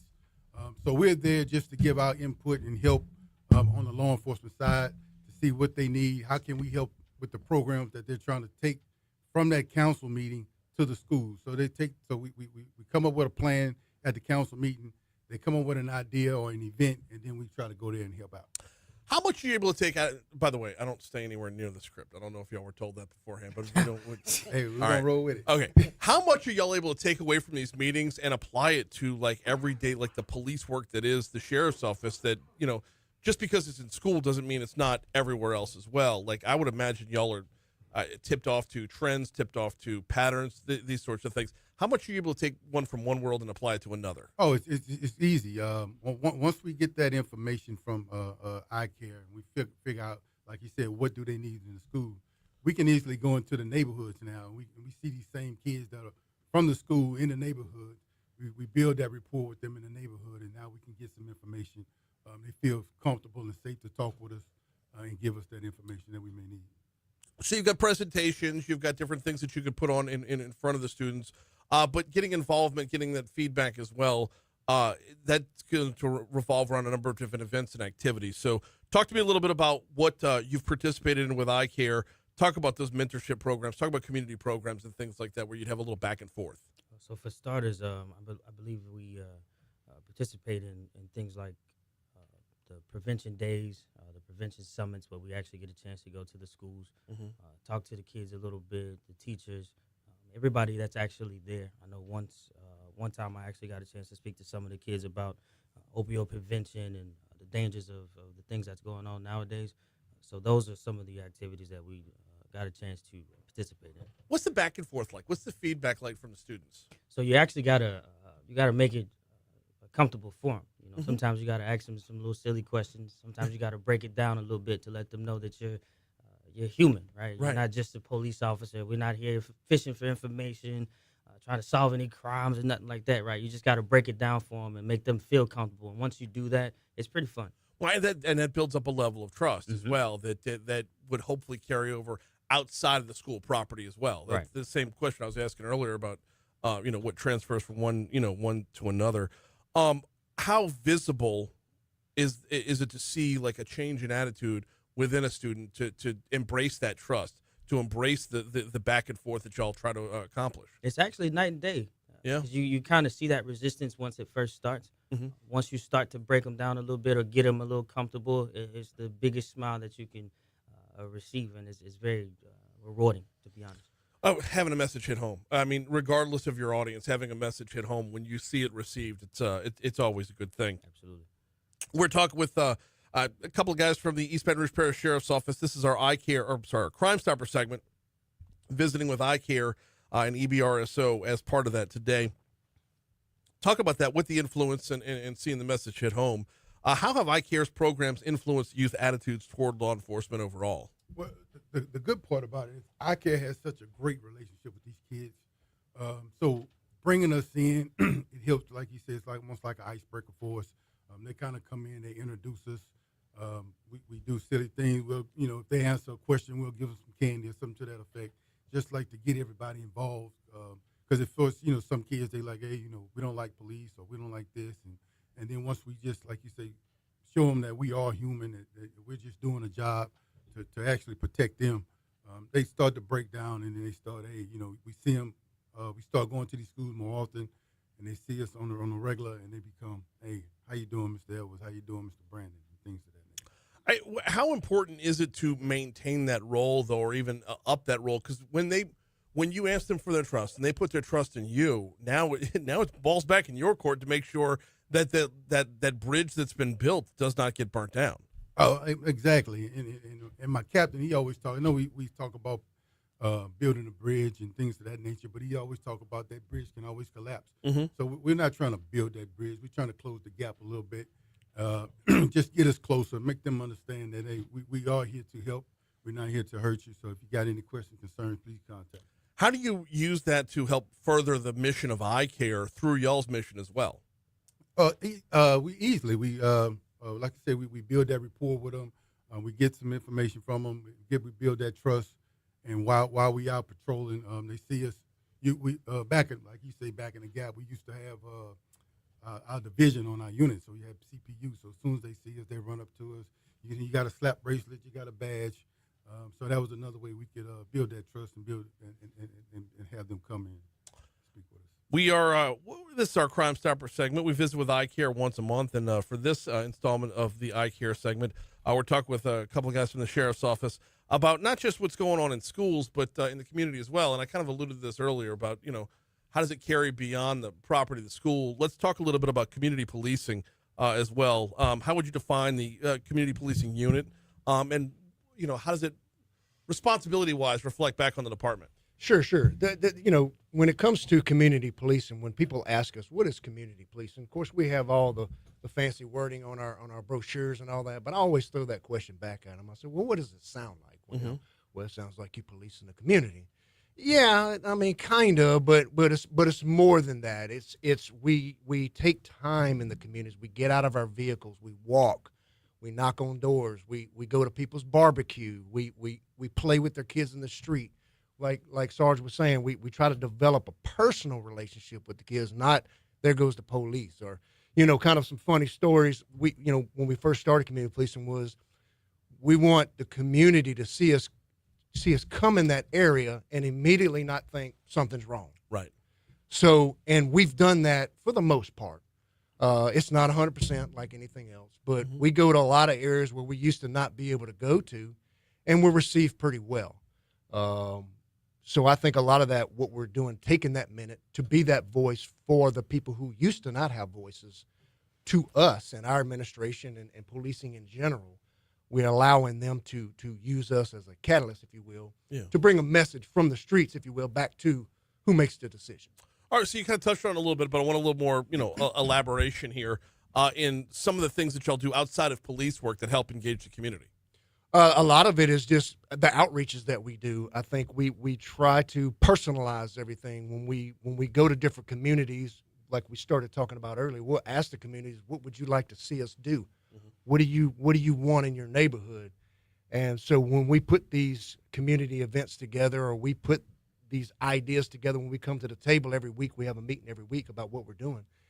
We try to bring those suggestions from our community members to the table and say, this is what they want to see when we go do X event. So these events have goals. I mean, you walk in with hopefully a desired outcome, or 100. Some sort of progression of the relationship. Yes, sir. Yes, sir. It's always about the relationship. It's not necessarily about the toys we bring or the stuff we give out. It's about, like Sarge said, and corporate, they breaking the ice, allowing people to see us past the shirt we have on. Right. We always tell people this is not a shield. This is just a fabric shirt we take off, and we got bills to pay and put out garbage. We're regular folk. We got there's so much more I want to cover. We've only got a minute left. Let's wrap it up with the partnership between iCare, the Sheriff's Office, and Crimestoppers, and how it all comes together. With like you say, with community events, just trying to support them in any way we can. We do have some events coming up. Brandon, if you want to talk about those. Yeah, for sure. Actually, we have our one of the biggest events that we have during the year is tomorrow. Okay. At the Ben Burge Park over in Gardia, 9350 Antigua. Okay. It's our trick or treat with deputies. This is the one, like I said, one of the biggest events that we have, where we create just this big safe environment for families to come through and be able to participate in trick or treat festivities, have fun, play games, free food. We have a haunted house that we're actually setting up, so we're super excited about that. So if you're not doing anything tomorrow, 9350 Antigua, over there in Gardia from 5 to 8, come party with us, have fun. Guys, I could keep going, but we are just straight up out of time. Melvin Edwards, Brandon Jones, and Chad Parker, thank you all so much for a couple minutes this morning. Appreciate it. Here comes Your Money Now on Talk 107.3 FM.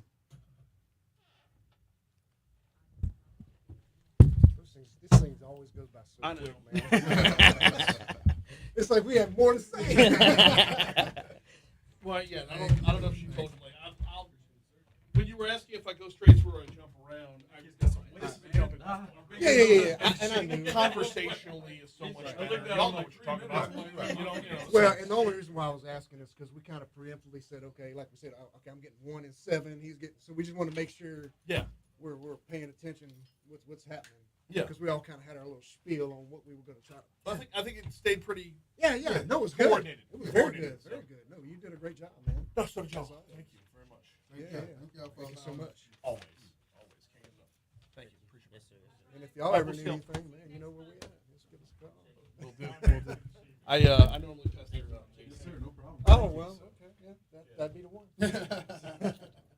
Oh, my man, I was going to give you a sound man some love. Appreciate it. Yes, sir. Yes, sir. Good to see you. Yeah. You good? Did you drop a few? I'm fat. Pleasantly plump. I'm fat. Then I walked in, and John said, Brian said you look like a tablecloth. Oh no. How do you put words in my mouth like this, dude? You put words in my mouth. I said absolutely.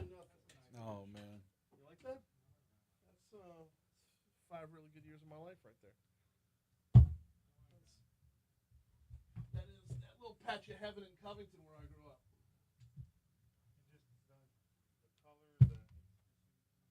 My buddy.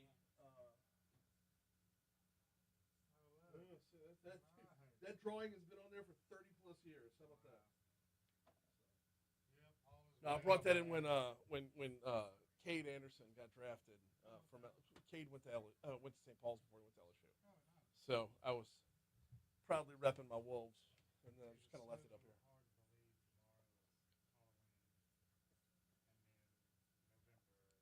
Yeah. I don't know.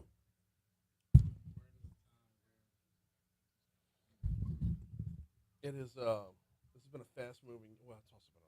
It's been fast moving and super slow at the same time. I don't know how, but she's. I never realized how intolerable I was until she got to college, because she's me. She's like, she's me in girl form, and I'm like, God, is that what people think when you deal with me? Like with the ego, like not the ego. She's on another level right now, and she couldn't be happier. Yeah. She's thriving in class. She's making all new friends. It's just, and it's only the first semester, and like, part of me's worried that like she's peaking too soon, but. She got rid of her room. She moved to a different room, got rid of her roommate. Well, her roommate was homeschooled and completely antisocial, and she destroyed this poor girl's world, because her roommate thought everything was fine and they were becoming friends, but she never said two words to her. Like, Carrie would try to talk to her, would like bring her, like, oh, I'm going down to the coffee shop. Do you want anything? She'd bring her back a muff, like whatever. Like, but this girl never said two words to her. So Carrie's like, I can't live like this. It's like being constantly in a fight. And so she got a new roommate, and the girl was like, her world was destroyed. Like, nobody loves me, blah, blah. Right. She had no clue. So this girl's grandmother calls my wife, and like, hey, first of all, they're adults now. They're young adults. They need to hammer this shit on their own. Carrie probably could have handled it a little bit better, but let me give you the other side of the story before you go off on how awful my daughter is. So she moved in. She got a new roommate now. It's a being around public school kids is different for her, because she's been in a private school her whole life. But she's all personality. So. Well, no, she's always had an outgoing. Right, she's always had an outgoing personality. So she could talk to a brick wall. So. Later, Don.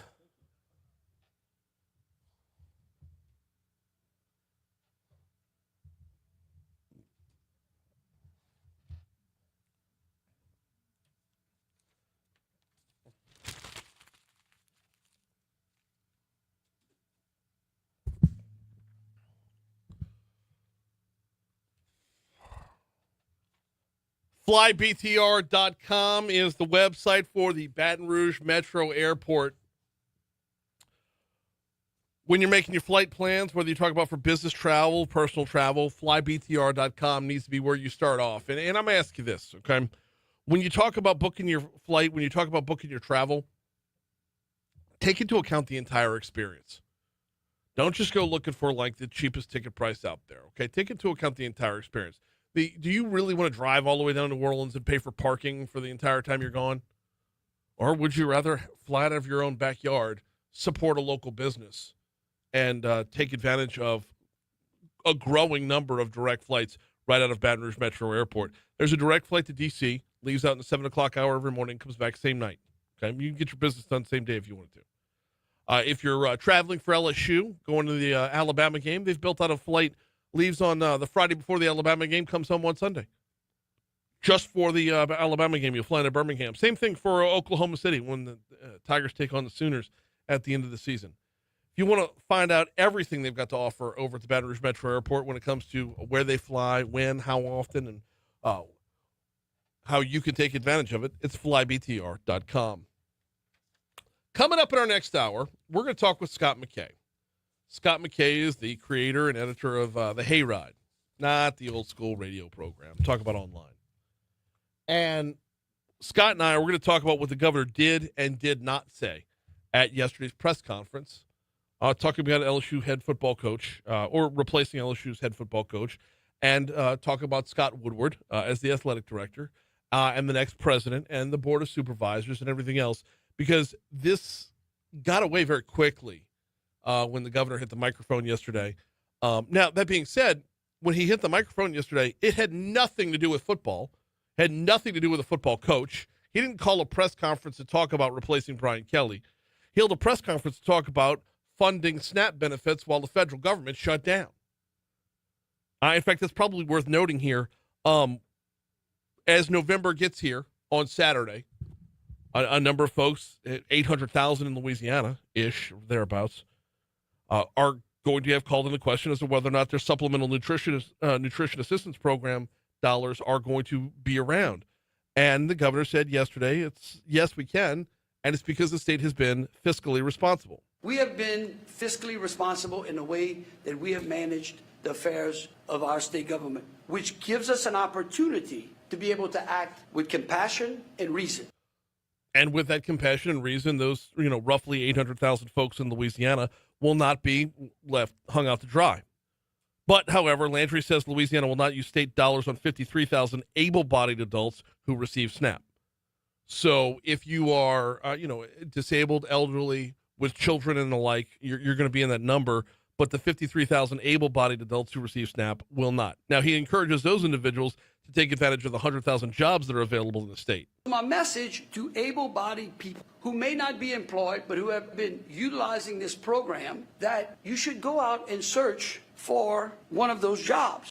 Now, we talked with State Representative Jack McFarland about this yesterday, and funding the training programs for those jobs is going to, or should continue as well.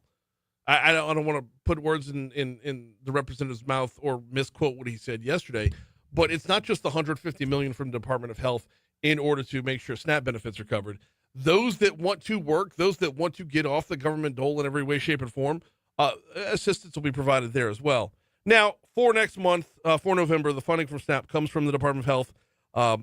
Governor Landry says in order to free up the cash, they're actually closing SNAP offices. The state pays 50% of those salaries, and that allows us to then take that 50% SGF money and help to fund people so that we feed the elderly, the disabled, and children. Now, when he opened things up to questions, that's when the questions came in about the football team. That's when the questions came in about the coach, the athletic director, and the like. Scott McKay from the Hayride will join us at 8:15 to talk about what was and, more importantly, wasn't said.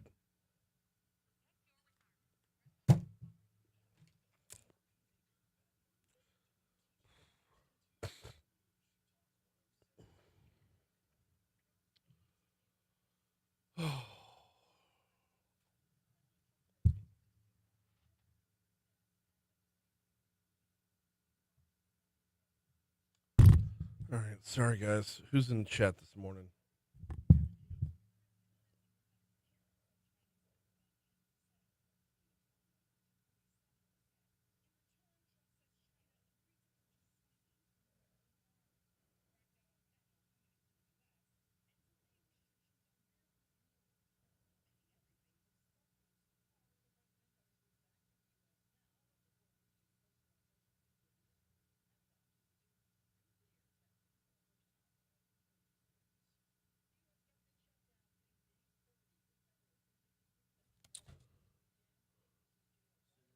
Yes? Go for it. Well, Facebook.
Oh. Like I was joking with him. I'm like, dude, your case is so heavy. I'm like looking at it. Like, Oh. I was holding it up because he wanted some video, and my fingers are just shaking. I'm like,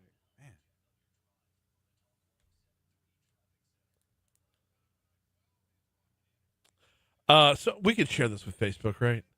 He's been working on some other stuff in the law enforcement social media space. He's kind of turning out to be like a national leader. So he was looking for a little B-roll, basically. So yeah, it's pretty awesome. Oh, I don't want to talk about this shit. I really this conversation with Scott is going to be, we're either going to fight the whole time or agree the whole time. I don't know which. I legitimately don't know which. Ah! I hear that. Oh, you're invited to lunch today at Rocco's. Aw. Yeah. What time? Noon, I guess. Okay. I don't know. Some I'm going to people try do and get lunch over there. The presidential candidates for LSU have interviews available today. If we want to go over there, it's at 11:30. Yeah. For the first candidate, then 11:30 on Monday, and then Tuesday. The guy I want to talk to is today, and then the Dalton is today, and the other one is Roos that I want to talk to as well. Okay, so, awesome. But I don't know if I'm gonna make it to Rocco's. I got to go over there at some point to give him his damn boots on the Bayou tickets. So Yeah, man. So you're not gonna be there? It's kind of awkward if I just show up by myself. no, it's not. Of course, it's awkward. No, so I walk in, say, "Where's I don't know Rocco?" him like that. I'll be there at some point.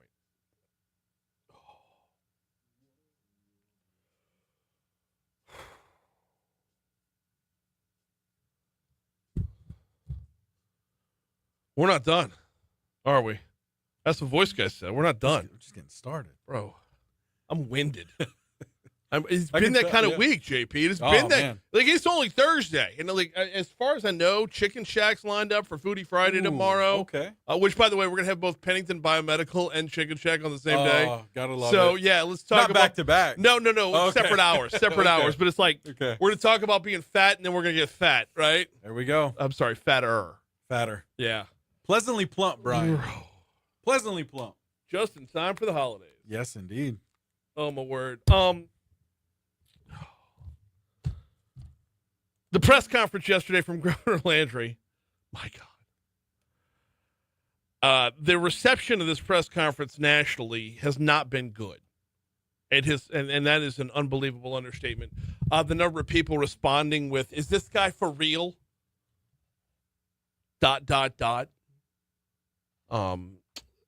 Do they want to make politics in Louisiana as though they want to make football in Louisiana as bad as politics in Louisiana? The response has not been good, but I think it's important to talk about what the governor said and what the governor did not say. And in fact, like point blank definitively, when the governor said, "Am I going to pick the next head football coach for LSU?" No. Like straight up said no. But he also said Scott Woodward's not going to do it either. We're going to talk with Scott McKay, editor of the Hayride, in our next segment about that. Also this hour, Rachael Fricke is with Guarantee Health. What's Guarantee Health? It's something new we're launching around here, or have launched around here, that will hopefully put a new face and level of bedside manner, among other things, on the healthcare world. We'll talk with her at 8:35. Right now, though, Danny and his team over at 5 Star Printing and Signs bring you This Day in History. Pew!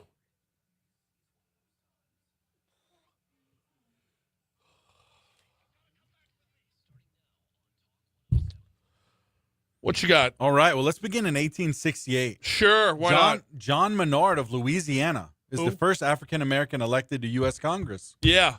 Good stuff there. Yeah, we Reconstruction and whatnot, right? Yep. Yep. That's right. Yep. 1873, P.T. Barnum's Circus, Greatest Show on Earth, debuts in New York City.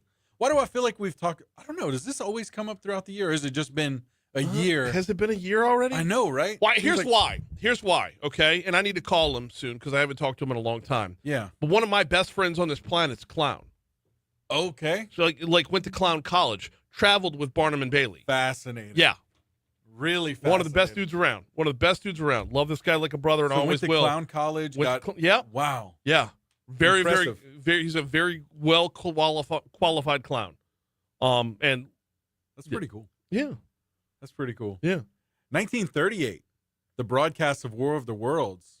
Oh yeah. Yeah, narrated by Orson Welles, allegedly causes mass panic. Mm-hmm. So Yeah. I couldn't imagine that time period. You know what I mean? Where radio wasn't what it is now. I can imagine like listening to that. So a couple of just- years ago for Halloween, we did this. A couple of years ago, we did War of the Worlds. Oh wow! Like the whole radio play on Halloween night. Now we can't do it this year. Yeah. You know why? Why? Ken Trahan's original prep football There report, we 6 go. to 11. That's right. Tomorrow night's Halloween, right? Mhm. Which, by the way, a lot of teams are playing the night.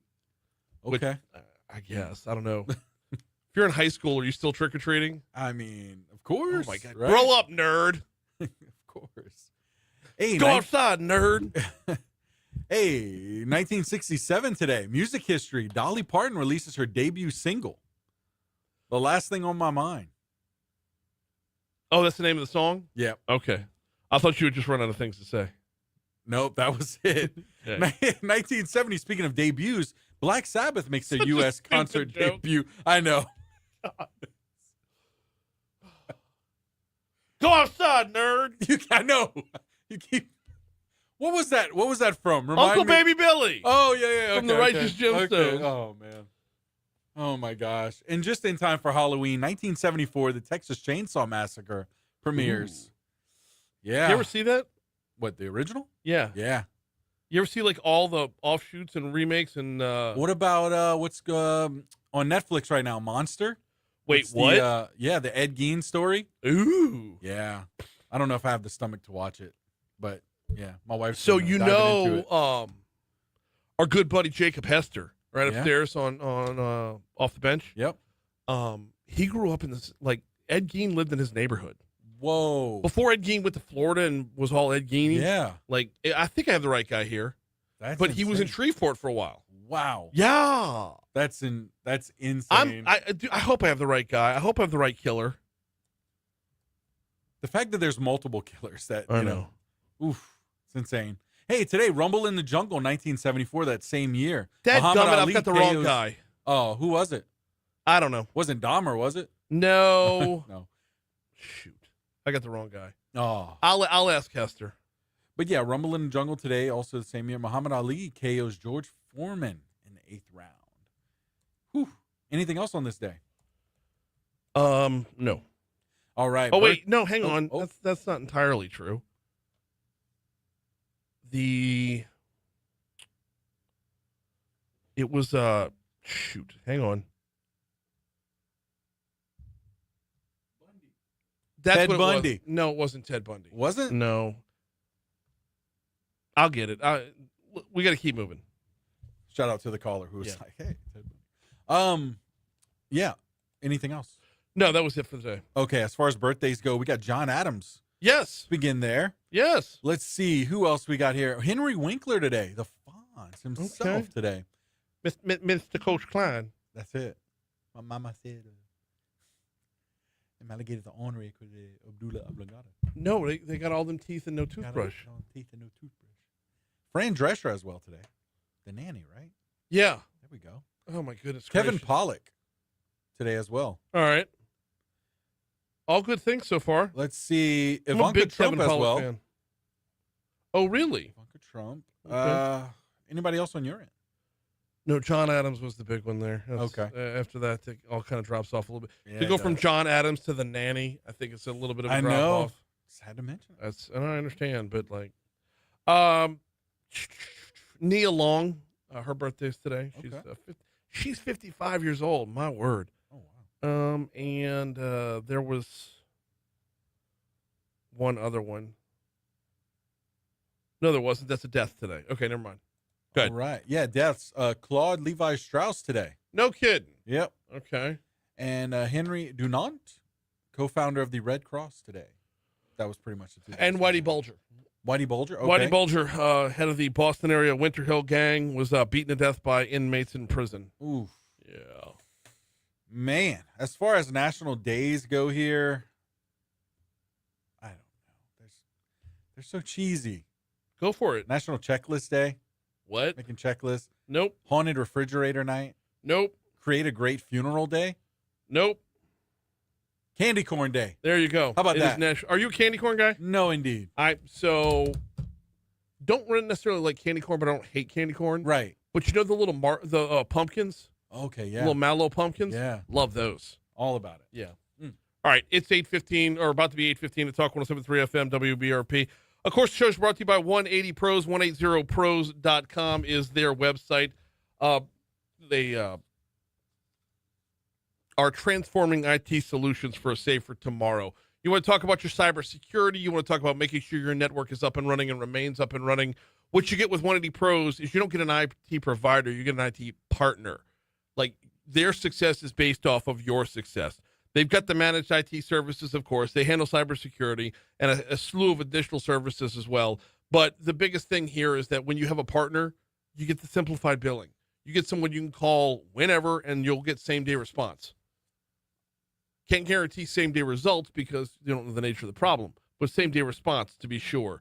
Check them out online, 180pros.com, 180pros.com, or give them a call at 330-2200 for 180 Pros.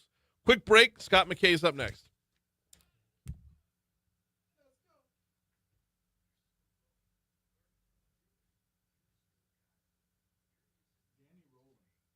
That's what it was. Danny Rolling. Yeah, that's what it was. Yep. Hey, Ori. Shout out.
Eight 817 Talk 107.3 FM, WBRP, mornings with Brian Haldane, rolling right along. Yesterday, the governor held a press conference, and all anyone's talking about is his comments on LSU's football coach, athletic director, president, and board of supervisors. Well, joining us now to talk about that, to talk about what he did and actually what he did not say, we got Scott McKay Scott McKay from the Hayride on the hotline. How are you, sir? Well, I don't know. Is there anything going on that's worth talking about, Brian? Oh my word! I was just talking with my producer about how exhausted I am, and it's only Thursday. Like, we started off this week at a full tilt sprint, right? You start off when you have the coach fired on Sunday, and then the governor goes to hold an innocuous press conference about picking up the tab for a month because the federal government can't get bupkis done. So he's going to pick up the ball, and we had Jack McFarland on about it yesterday. Pick up the ball and run with it, and pun very much intended. And then at the snap press conference, a question comes in about replacing Brian Kelly, and all hell breaks loose. Yeah, kind of. I mean, it's well, and the thing about if you wanted nuance in your governor, then you should have voted for John Schroeder or Stephen Waguespack. Nobody's ever put John Schroeder and nuance in the same sentence. Well, I think by comparison, you might have had more silence than nuance. But, yes. Well, you know what you would have had with Schroeder? The government that governs least governs best. That's what that mantra would have stuck, probably, right? Probably so. Well, all right. And I'm going to defend Jeff on this. Weirdly enough, so am I. But go ahead. I'm going to defend it. Well, and this is the thing, because most everything I've heard, people are screaming about. First of all, it's, oh, you're never going to get a coach now. That is ridiculous. That's absolutely ridiculous. And it's, he trashed the agent, and the agent's not going to let any of his. Jimmy Sexton has no feelings. Are you kidding me? These guys are agents. They have no feelings at all. You can't hurt Jimmy Sexton's feelings. He doesn't have any. Right. And Landry is not wrong when he notes that Trace Armstrong, who was at the time and maybe still, and I haven't followed it enough, worked for Jimmy Sexton. I think he maybe still does. I don't know. Trace Armstrong was the agent for both Scott Woodward and Brian Kelly, and you get that contract.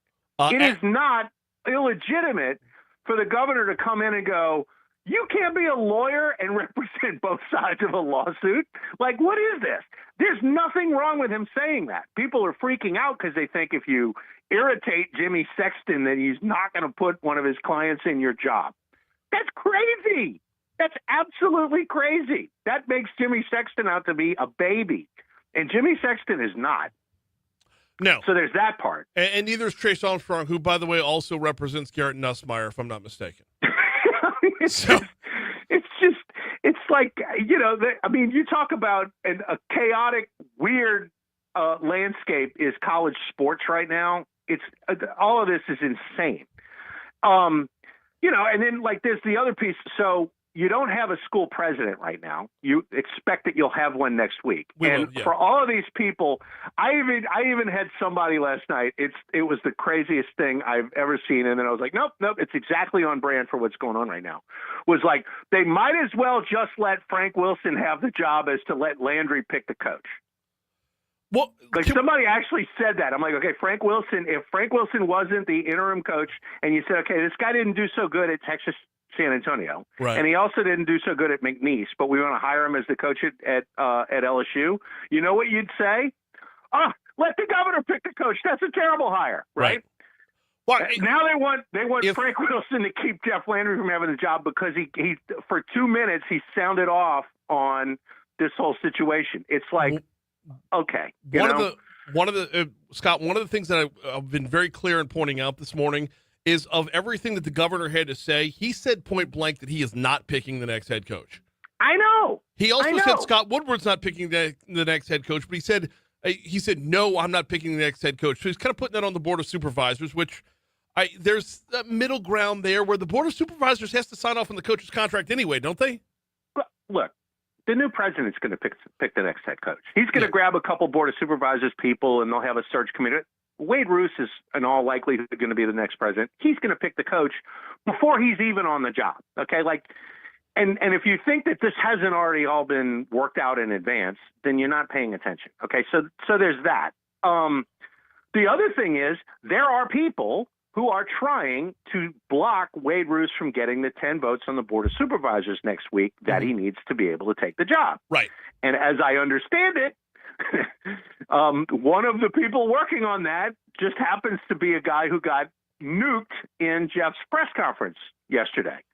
So there is a certain method to the madness if those reports are true.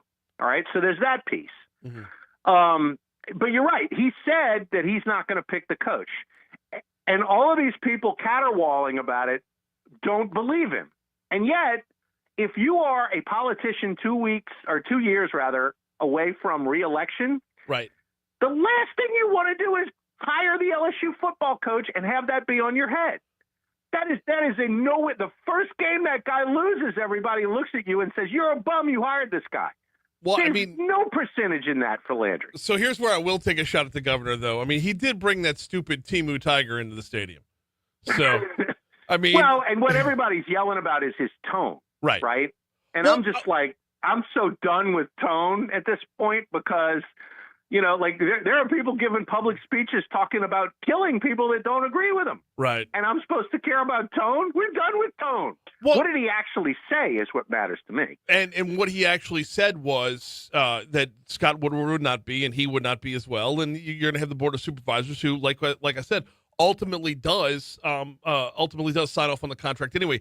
Now, there were a couple points where he was off base a little bit. In talking about the Jimbo Fisher contract, which, first of all, no one at LSU has ever given a what about what Texas A&M alumni have to pay. So Woodward was already here when Woodward was already at LSU when the Fisher contract got renegotiated, and that's what left them on the hook the way it was left on the hook. So that's not entirely true. Wait, hang on, Brian.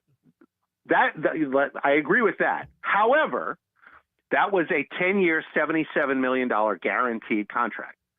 So even forget about the extension. Had they never done the extension and then they had to fire Jimbo, it would have been something like $38.5 million worth of a buyout liability. So you still would have had one of the top 3 or 4 worst contracts in all of college football history. But for the, forget about the extension, it still would have been that bad. So between that and the Kelly thing, you're still looking at like $93.5 million worth of buyout responsibilities, not to mention the extension that he gave Orgeron when nobody else was trying to hire him, and that was like $17 million, not to mention the $8 million or so with Matt McMahon that, is, I would say, likely going to have to get paid out next spring. I mean, you want to talk about the dead money king is Scott Woodward, okay? And in Landry blasting the guy, what he said is, we're not going to do some 10-year guaranteed contract for a coach. And I'll be honest with you, you can't. You absolutely can't. And you shouldn't have to do that to get a guy that can win. The window on that era that's a short era, but the window on that era I think is closed now because it's. Well, I hate to tell you, Brian. What?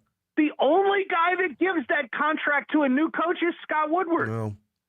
He's the only guy that does that. Now, if you coach at a place and you go win a national championship and then you want a 10-year deal, they will give it to you. Yeah. And some of them have, okay? Like most of these really long-term contracts that these guys have been getting over the last however many years, it's when they win big and they go, okay, we're going to lock this guy up. Woodward's the only guy that says, I'll lock you up for 10 years right off the jump. Nobody else does that. They want to prove it first. And so I think that's what Landry is talking about. And like in the context of, let's say, Lane Kiffin, and I say Lane Kiffin for a reason, which is that he's the name being bandied about with the lobbying that's being done on the board and with boosters and what have you. Mm-hmm. This is about trying to get Lane Kiffin a 10-year, $150 million contract at LSU or something like that, okay? And the answer ought to be, look, Lane and Jimmy, if you want your guy to be the LSU football coach, 6 years, $60 million plus incentives. And if that works out, then we can renegotiate it later. But we're not gonna break the bank for a guy that's never coached here before. We have no idea how this is going to work out. And recent experience is this is kind of an iffy deal. We don't know how it's going to go. Right. So that's another part of this, though, Scott, in that we don't know how this is going to go. And if you want to talk about going out and picking a winner, and the governor did say LSU is going to get a winner, we're going to be tired of losing. There's no way to guarantee a winner. Now, if you want to say we're not going to pay somebody too much to come in until they're proven, but I mean, if you rewind the clock back to when Brian Kelly was hired, there was only one other active coach who was ahead of him in the win column, and that was Kirk Ferentz over at Iowa. So if you're looking at picking a winner, Brian Kelly was that definition. Well, it was a classic case of hiring the resume, except Brian Kelly was telling people at Notre Dame that I'm going to coach a couple more years and then I'm done. He already built a retirement home. Yeah. Like, the guy wasn't vetted. And the other thing is, they didn't negotiate a contract. They had one dictated to them by the agent, who's the agent for the athletic director who signed the contract. That doesn't look good. Like that's it's like a really, really bad look. Like, and if you think I'm off on a weird track here, let me just pose this question to you. Exactly what was it do you think Brian Kelly asked for that he didn't get in a 10-year, $95 million guaranteed contract? Like, what was it? Did he want free canes for life and we said no? Did he want to be king of Orpheus? Like, what is it when you're going to pay a guy $9.5 million a year for 10 years and guarantee it that LSU, well, this contract was really nuts and we managed to negotiate it down? That didn't happen. They said sign the contract, and Woodward did on a guy that, like, had you vetted him, you'd have known this guy might be a burnout case. I don't know that we need to put 10 years on the deal. No, and if Kelly had been 5 years at 47.5, okay, nobody would be mad at Woodward right now. They'd be like, well, look, you hired the resume. It wasn't a long-term deal. We're out whatever, $9-10 million, which is bad, but it's not terrible. And like, nobody's angry. Right. Okay. And he's not going to get fired and deserves to get fired. Right. But that was the whole point. That was the negotiation that needed to be had. Your guy is 60 years old, Trace. I'm not going to obligate us to pay him after he's 65. If he wants to come here and win a championship, then he'll sign this deal. If he wants to gold brick and drink wine all day and get paid big at the end when he fails, then he'll sign. Will demand that we give him $95 million. Like, that's the negotiation, and it wasn't done. So yeah, by any objective measure, Scott Woodward absolutely should be gone. And by Landry going public with it, it blows up this business of, well, we're going to politic and we're going to make sure we get a president who's going to keep Scott Woodward around. That works for Scott Woodward, but it doesn't work for anybody else. We got just a couple minutes left with Scott McKay from the Hayride. I do want to spend a minute or two, Scott, talking about how perception plays here. The governor's comments yesterday, and I've reiterated numerous times throughout the morning, this was not a football press conference. This was not an AD press conference. This was a snap press conference. He was responding to a question. That being said, once the video's on the internet, once everyone around the nation gives their feedback and whatnot, the governor's not looking at a good look here from the way it's been received. No, I mean, you would choose not to have Urban Meyer and Michael Wilbon, all over the sports media trashing you and all the rest of it. Like, I don't, again, if you're looking for nuance, Jeff Landry's not your man. No. And so I'm analyzing this on the basis of like the sort of bigger picture. Optically, maybe I would have liked to have helped out. But the thing is that all of that is going to pass. Yeah. And then next week you're going to have a president, and believe me, it is in Jeff Landry's interest. And assumedly, this is going to be Wade Roos, who's the guy that hired Will Wade at McNeese, by the way. Yep. Assumedly, it's going to be, okay, this is my guy, and I'm back to the mansion, right? And let Roos handle it. And at that point, like, this is kind of, I'm not going to say it's a tempest in the teapot, but the storm will blow away. And that's that. But like, what I'm focusing on is the fundamentals of this. Mm-hmm. He's right. You shouldn't have these big contracts. The guy that negotiated them has a lot to answer for. The governor's not going to pick the next head coach, right? I mean, like, which is basically what he said. And I don't think that he's wrong in any of it. It's just, well, is he too caustic when he says it? And the answer is, yeah, probably. But this is a very caustic age. Get used to it. Well, yeah. I mean, he invoked the name of Donald Trump at the press conference. I'll let Donald Trump pick the next coach, which, well, I mean, there's a level of potential entertainment in that is, I don't know, man. Trump worth was all the trouble. Hey, the New Jersey Generals were 0-2 in the postseason. That's all I'm going to, I'm trying to remember who the Generals had as the head coach. Oh, I need to look that up. You're right. It wasn't Mora. He was the Philadelphia Stars. Yeah. And he was the best coach of the – I can't remember who the Generals coach was. I did not project talking about the USFL in October of 2025. And yet you brought it up. I did. There. I did. So unreal. In the meanwhile, though, looking forward to next week. Yeah, we will see an announcement of the president of the university, and then after that, that's when the governor is going to, I don't want to say retreat, but remove himself from this discussion is that when you have the right person in place, there are pieces that have to fall before the coach. And putting the puzzle together involves those pieces before the coach. So if you're asking into a void who the next coach is going to be, the governor's the only person in place right now who can step up and say that. Well, that's the thing is the reason that Jeff is involved in this is because you don't have an alpha. And that's not a shot at Matt Lee, who's the interim president. It's just the interim president is not in a position to make these kinds of calls. No, and right? especially when he's short. If this had happened 3 months ago and we weren't close to bringing in a new president, then that might be different. But he's going back to the ag school in all likelihood. So you really can't ask him to step up and be, the guy at the podium. So there's really nobody to do it other than the governor. And the governor is going to do it his way. So just deal, I guess. He is Scott McKay, editor of the Hayrod. Always appreciate the time, man. Thanks for hopping on board. Yeah, thanks, Brian. Have a good one. We'll talk soon. Absolutely. Now, in Scott Woodward's defense, there's a women's basketball national championship. There's 2 baseball championships and a gymnastics national championship. Matt Moscona, after further review on our sister station, likes to say that Scott Woodward's a big game hunter, and that big game hunting comes with big game contracts, and that's what Scott McKay was talking about right there. And I don't disagree with those numbers that they're excessive, but at the same time, though, it shouldn't be a one-sided discussion. There is good and there is bad with every person that's involved in the equation. Is that Woodward has shown results as an athletic director, but at the end of the day, you live and die by who your football coach is. So, all right, local news, traffic, weather. We're talking Guarantee Health next.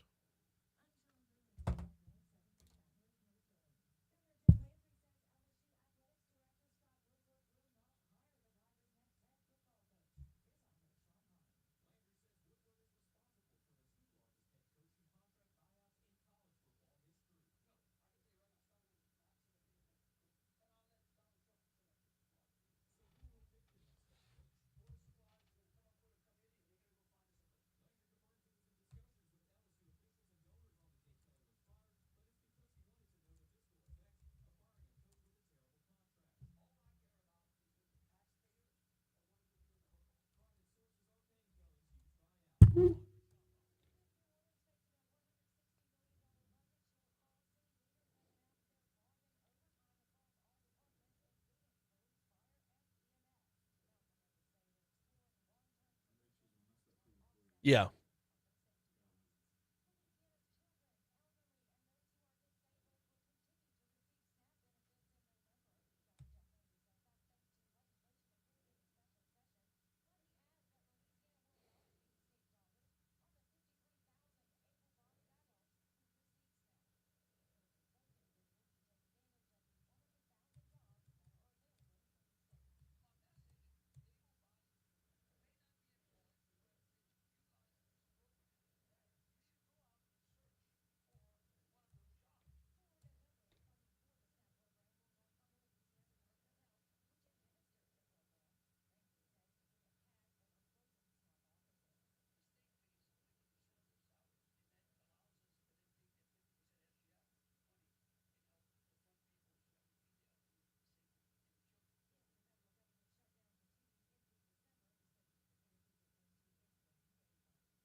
Next segment, as here at Guarantee, we have recently launched Guarantee Health Solutions.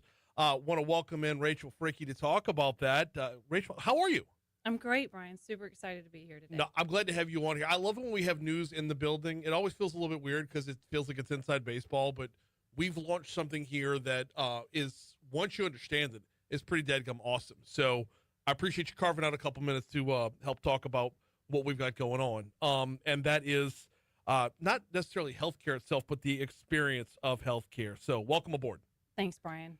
Want to start with this. Hospitality and healthcare. Those are not words that you normally hear together. We used to hear the term bedside manner a lot, but in the healthcare world, it's so much more than that. So how did the idea of Guarantee Health come about? You're right, Brian. They're not, but they should be, right? Hospitality, the healthcare has become a hospitality industry as it should be. So for nearly 100 years, Guarantee Corporation has been enriching lives and serving others, whether through media, marketing, or community. When we look at healthcare, we saw the same need. People want to feel cared for, not processed. So Guarantee Health Solutions was born from that, taking the science of healthcare operations and infusing it with the art of hospitality. Enriching lives and serving others is literally up on our walls. I mean, it's literally painted on the walls in the building. So what does that look like in action? What do you and your team do for clients? We partner with healthcare providers to help them grow and improve patient experience. That means creating better access points like digital scheduling and follow-up communications, but also training teams on service, culture, managing online reputation, and measuring real results. We don't just market healthcare, we help redesign how it feels. In redesigning how it feels, let me get blunt, okay? Why should I care? Like the experience itself, does it really change outcomes?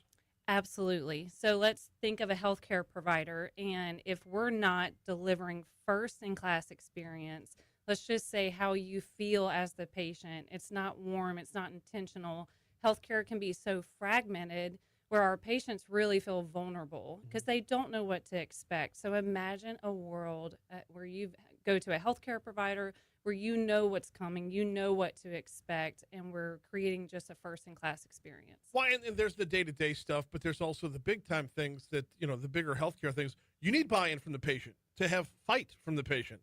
So these things do kind of coincide together.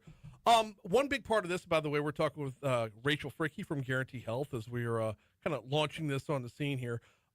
One thing that I really, really like about this and I love about Guarantee is that, Flynn, the whole crew, they allow me to be local. That Baton Rouge connection matters here on Talk 107.3 FM and also matters at Guarantee Health. So talk to me a little bit about the Baton Rouge connection. Absolutely. So that's one of my favorite parts as well. So we're using creative power of Guarantee Media and GatorWorks, pairing it with healthcare operations expertise. So it's this perfect triangle of innovation, marketing, and patient experience, all built in Louisiana, but making a national impact. And look, Brian, I'm born and raised Baton Rouge lady, so I'm very proud to bring this hospitality vision to healthcare. All right. But hang on. Where'd you go to school? Broadmoor High School. No way. Sure did. Awesome. Go Buccaneers. My mom went to Broadmoor. Awesome. Way before you. Yes. So, but yeah, Broadmoor's right down the street. Class of from the 03. house. Thank you very much. Appreciate it. Oh, you were so young. Sticking with that, though, is when you're local, you have, your neighbors, your friends, your family. That brings the humanity back into the whole thing. We started off by talking about making healthcare feel human again. What does that mean to you personally, and why? Oh, Brian, that's it's a great question and near and dear to my heart. So back in 2008, I went through my mother's cancer journey with her. And so it's actually terminal. And so personally saw firsthand how I don't want to use the word, but it's true how cold healthcare can be and delivered. Whenever we were notified my mother's cancer was terminal, it was almost like someone walking into the room and saying the sky was blue. There was no love behind the language that was giving. No, it was very cold. And so I knew from that very moment on that I would make it my purpose in life to change how healthcare is delivered, and that we have to put hospitality behind that experience, because I come from the world of hospitality. I worked for Hilton and Marriott Corporation for years, and just knew that that was my purpose. It became my purpose, and here we are. And thank God for Guarantee Corporation, wanting to enrich life and serve others and have that same purpose. Okay, first of all, just learned that about you with the hotel background. Yes. Okay, good to have another fellow hotelier under the building No. in the building over here. So I love no, it. I was in. I worked at the. It's gone now. The Okay. Comfort Inn off Acadian Thruway. Yes, sure. Yeah, that was my home before I went and got into radio. So That's amazing. absolutely. Love it. Very very new with Guarantee Health. We're just getting started, but we've seen some results so far. Talk to me about not just the results that we've seen so far, but where you want to take this. Sure. No, we've seen major improvements in patient satisfaction and reputation scores. Some partners have jumped from 3.5 to 4.8 stars in their Google ratings. A common phrase in healthcare, especially in the retail model, and I'll probably have to explain that to you further in a little bit, but especially outpatient clinics, so thinking of urgent cares and different practices like that, they measure Net Promoter Score, NPS. How likely are you to recommend a fellow family member, friend? So that's how we measure patient satisfaction. And so seeing huge increases, we brought one operator from 65 NPS score to a 90 NPS score. So we're making big impacts in reputation management and how you're looked at in the community. And it's all about the experience. And so just being intentional in your care delivery model and just, again, bringing that hospitality to the forefront. One of the phrases we toss around here is success begets success. If you're working towards the customer end, if you're working towards the patient end, taking care of them on that end, not just the medicine behind it, but the overall experience, the success will beget the success. That therein is the whole mission. Absolutely. That's awesome stuff. Where do we go from here? We are so excited about our growth plan, Brian. So as much as we love Baton Rouge and as much as we love Louisiana, we want to take care of home first, but we are a national organization. Sure. So we hope to be in all 50 states, of course, and helping to improve healthcare across the country. We also are working towards working with the payers.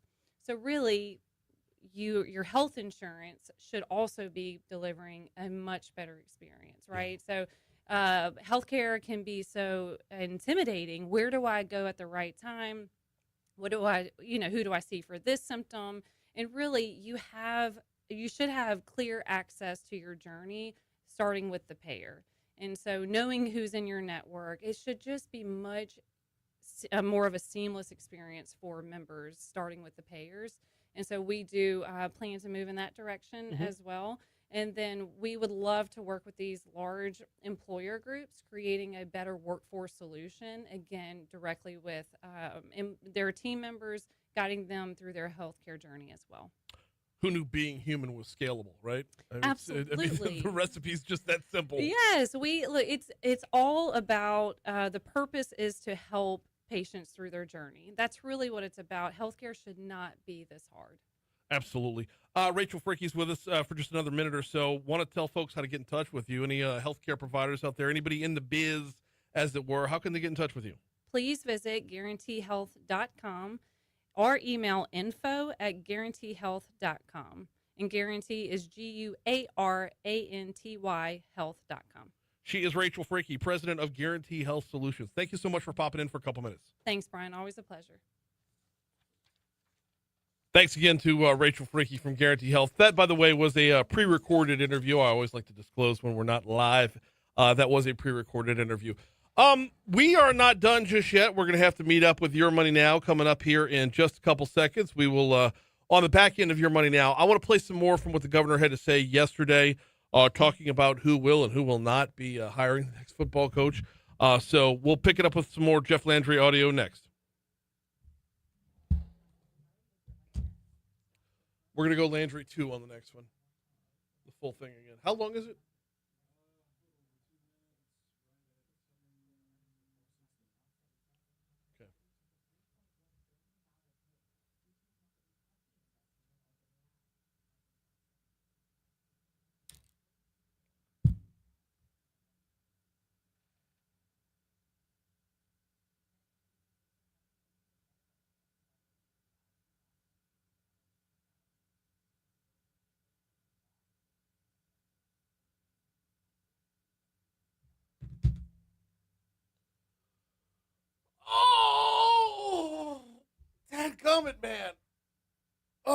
Get on me. I am so tired.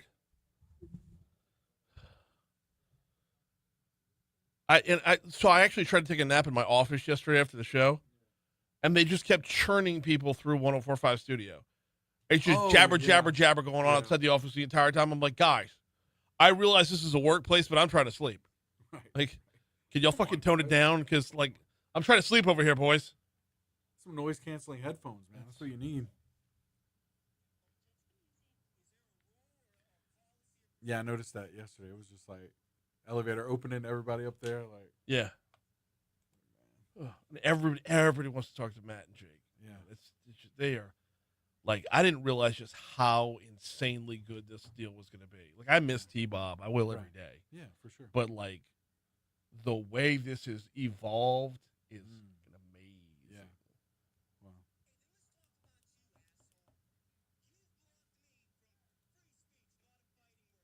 Yeah, T-Pop's showing up in a bunch of. It's the same video in rotation, but people are like,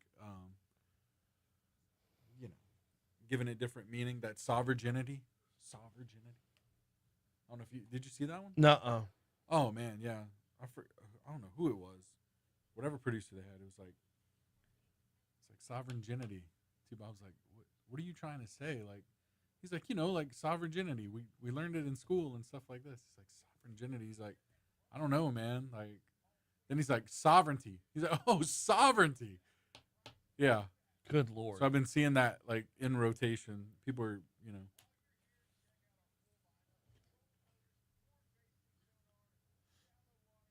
kind of doing their own twists with that, but yeah. I've been seeing that so much.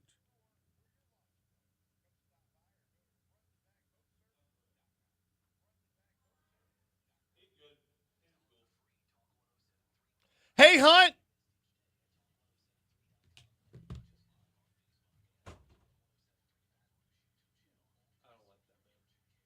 He ain't do anything. You go back and listen. What people say he said versus what he said are two different things. Landry? Yeah. Yeah. In fact, I'm about to do it again right here. I did it in 6 o'clock hour as well. He said in no uncertain terms he's not picking the next head coach. So it'll be the Board of Supervisors. A committee. A committee. The same committee that has to sign off on the coach's contract anyway. Right. So, no, this is the Board of Supervisors. But he said, but all the reasons for getting rid of Woodward were just factually incorrect. So I just had Scott McKay on about that, and I mean, Woodward writes the biggest check possible to everybody he can. He does. And if you miss on a football coach, you may lose your job. Right. And don't tell me the taxpayers are paying for it. No, the taxpayers are not paying for it. He didn't say the taxpayers were paying for it. He said foot in the bill. He said he had a meeting to determine what the taxpayers were held liable for. He said, I'm sick of rewarding failure in this country and having the taxpayers foot the bill. He said Woodward's responsible for A&M's buyout. Ross Bjork restructured that contract. Right. Now, the contract that Woodward negotiated with A&M was the same agent, and they don't. Woodward and Kelly don't both. No, I checked on Woodward, couldn't find it, but Tracy Armstrong has Kelly, and Nussmeier, and Jimmy Sexton has Jimbo.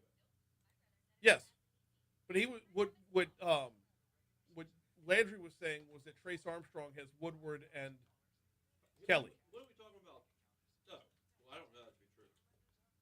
So, if his point was, as a lawyer, there's no place where the same lawyer can represent both sides of an argument. I get it. So it's a conflict of interest for the same agent to represent the person who's negotiating the contract and the person who's signing the contract. Sure. Do we know that happened? If it's the same agent, and so ethically wrong. But we don't know that happened. Who's Scott Woodward's agent? Wouldn't that answer the question? I don't know. I asked. I checked with 3 of his best friends. I don't know. But he mentioned A&M in that comment. And I know Jimmy Sexton, Jimbo Fisher's agent. Yes. He hates Scott. So he tried to fire him. And then he made up a bunch of stuff that doesn't make any sense. And he acted like a moron. And this is another point that Scott has been actively trying to make it so Wade Roos is not the next president. Okay. Well, And So, well, but if you want to dive into the political world, you're going to get political repercussions. Exactly. I want the governor to stay out of it. Well, but shouldn't the same be? You don't want the AD to stay out of it? And look, I did not expect to be getting Jeff Landry back on this, and I still don't have his back because every fact he gave, not everything. Oh. We're gonna do some pausing of the audio in the middle of the audio to make sure the cue is where it needs to be, because I know it likes to reset on us. Oh. What did the governor actually say versus what is he perceived as saying? We've been talking about this a good bit this morning. Governor Jeff Landry holding a press conference on SNAP benefits, which, by the way, if you're in that number of the 800,000 who relies on SNAP benefits every month, you are covered. Well, I shouldn't say everybody. If you're able-bodied and can work, kind of need to go to work. But as November rolls around, the governor held a press conference yesterday to say that the Department of Health is teeing up $150 million to make sure that those who are the most vulnerable in Louisiana do not go into the month of Thanksgiving without SNAP benefits. At that same press conference, the governor was asked a number of questions about the football coach. One of the things we did in the 6 o'clock hour that I'm going to do part of it here is when the governor has a press conference, you can't hear the reporters. So I went through and adjusted the audio to where you could hear questions along with answers. JP, you're going to have to be like Johnny on the spot with this because we're going to pause when he gets to something that like is of question. But here was not the first round of questions about the next football coach, but the second. The first question is absolutely correct. Oh, wait, we didn't hear the question. Will you make sure the next contract and the next football coach at LSU is not ridiculous, and will you have something to do with the search for that coach? The first question is absolutely correct. We are not going down a failed path. And I wanted to tell you something. This is a pattern. The guy that's here now that wrote that contract cost Texas A&M $70-something million. Pause right there and make sure we'll pick up. So yes and no. Scott Woodward originally signed Jimbo Fisher, yes, but that was in 2017. Jimbo Fisher's contract was renegotiated in 2021 by the new athletic director, Ross Bjork. So by the time Jimbo Fisher's contract was bought out, had it not been renegotiated, they would not have been on the hook for as much money as it's making it sound. Okay, there's a clarification within there. We talked about it a little bit with Scott McKay, but the initial contract, 10 years, $75 million guaranteed. But it was in 2017. When you re-up it again in 2021, that's when the hole got dug deeper. Right now, we got a $53 million liability. We are not doing that again. And you know what? I believe that we're going to find a great coach. I mean, maybe we'll let President Trump pick it. He loves winners. Pause right there. There's no way to definitively determine, and Scott McKay agreed with this as well, there's no way to determine who the next great coach is going to be. If you're hiring based off of resume, if you're hiring based off the coach that has the most wins, Brian Kelly was the right call. You walked into that situation where the active coaches with the most wins were Kirk Ferentz and Brian Kelly. And you could make the argument at his age, he wasn't hungry, he was on the downslope of his career. All those things are true, but if you want a winner, you want a proven winner. And a proven winner means having a winning record, and Brian Kelly had more wins than anybody else. Are we out of time, JP? Damn it. All right. We'll pick this back up again tomorrow. We're nowhere near done with it yet, but we are out of time. Moon Griffon's next.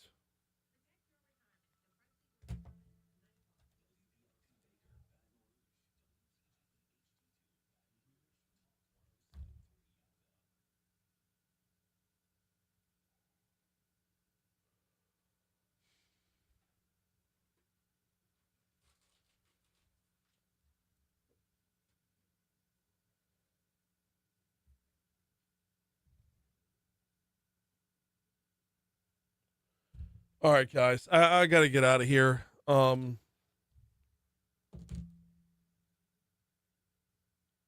Seriously, we started the week with the coach being fired. Like, you ever get to a point in the week where you wish you had hurricane coverage? Holy shit. I know. I'm just wiped. I'm so wiped. We'll be back at it tomorrow. I have no idea who's on the show tomorrow. I'm pretty sure Pennington's on the show, and I'm pretty sure Chicken Shacks on the show. Everything else is up in the air. We'll see you then.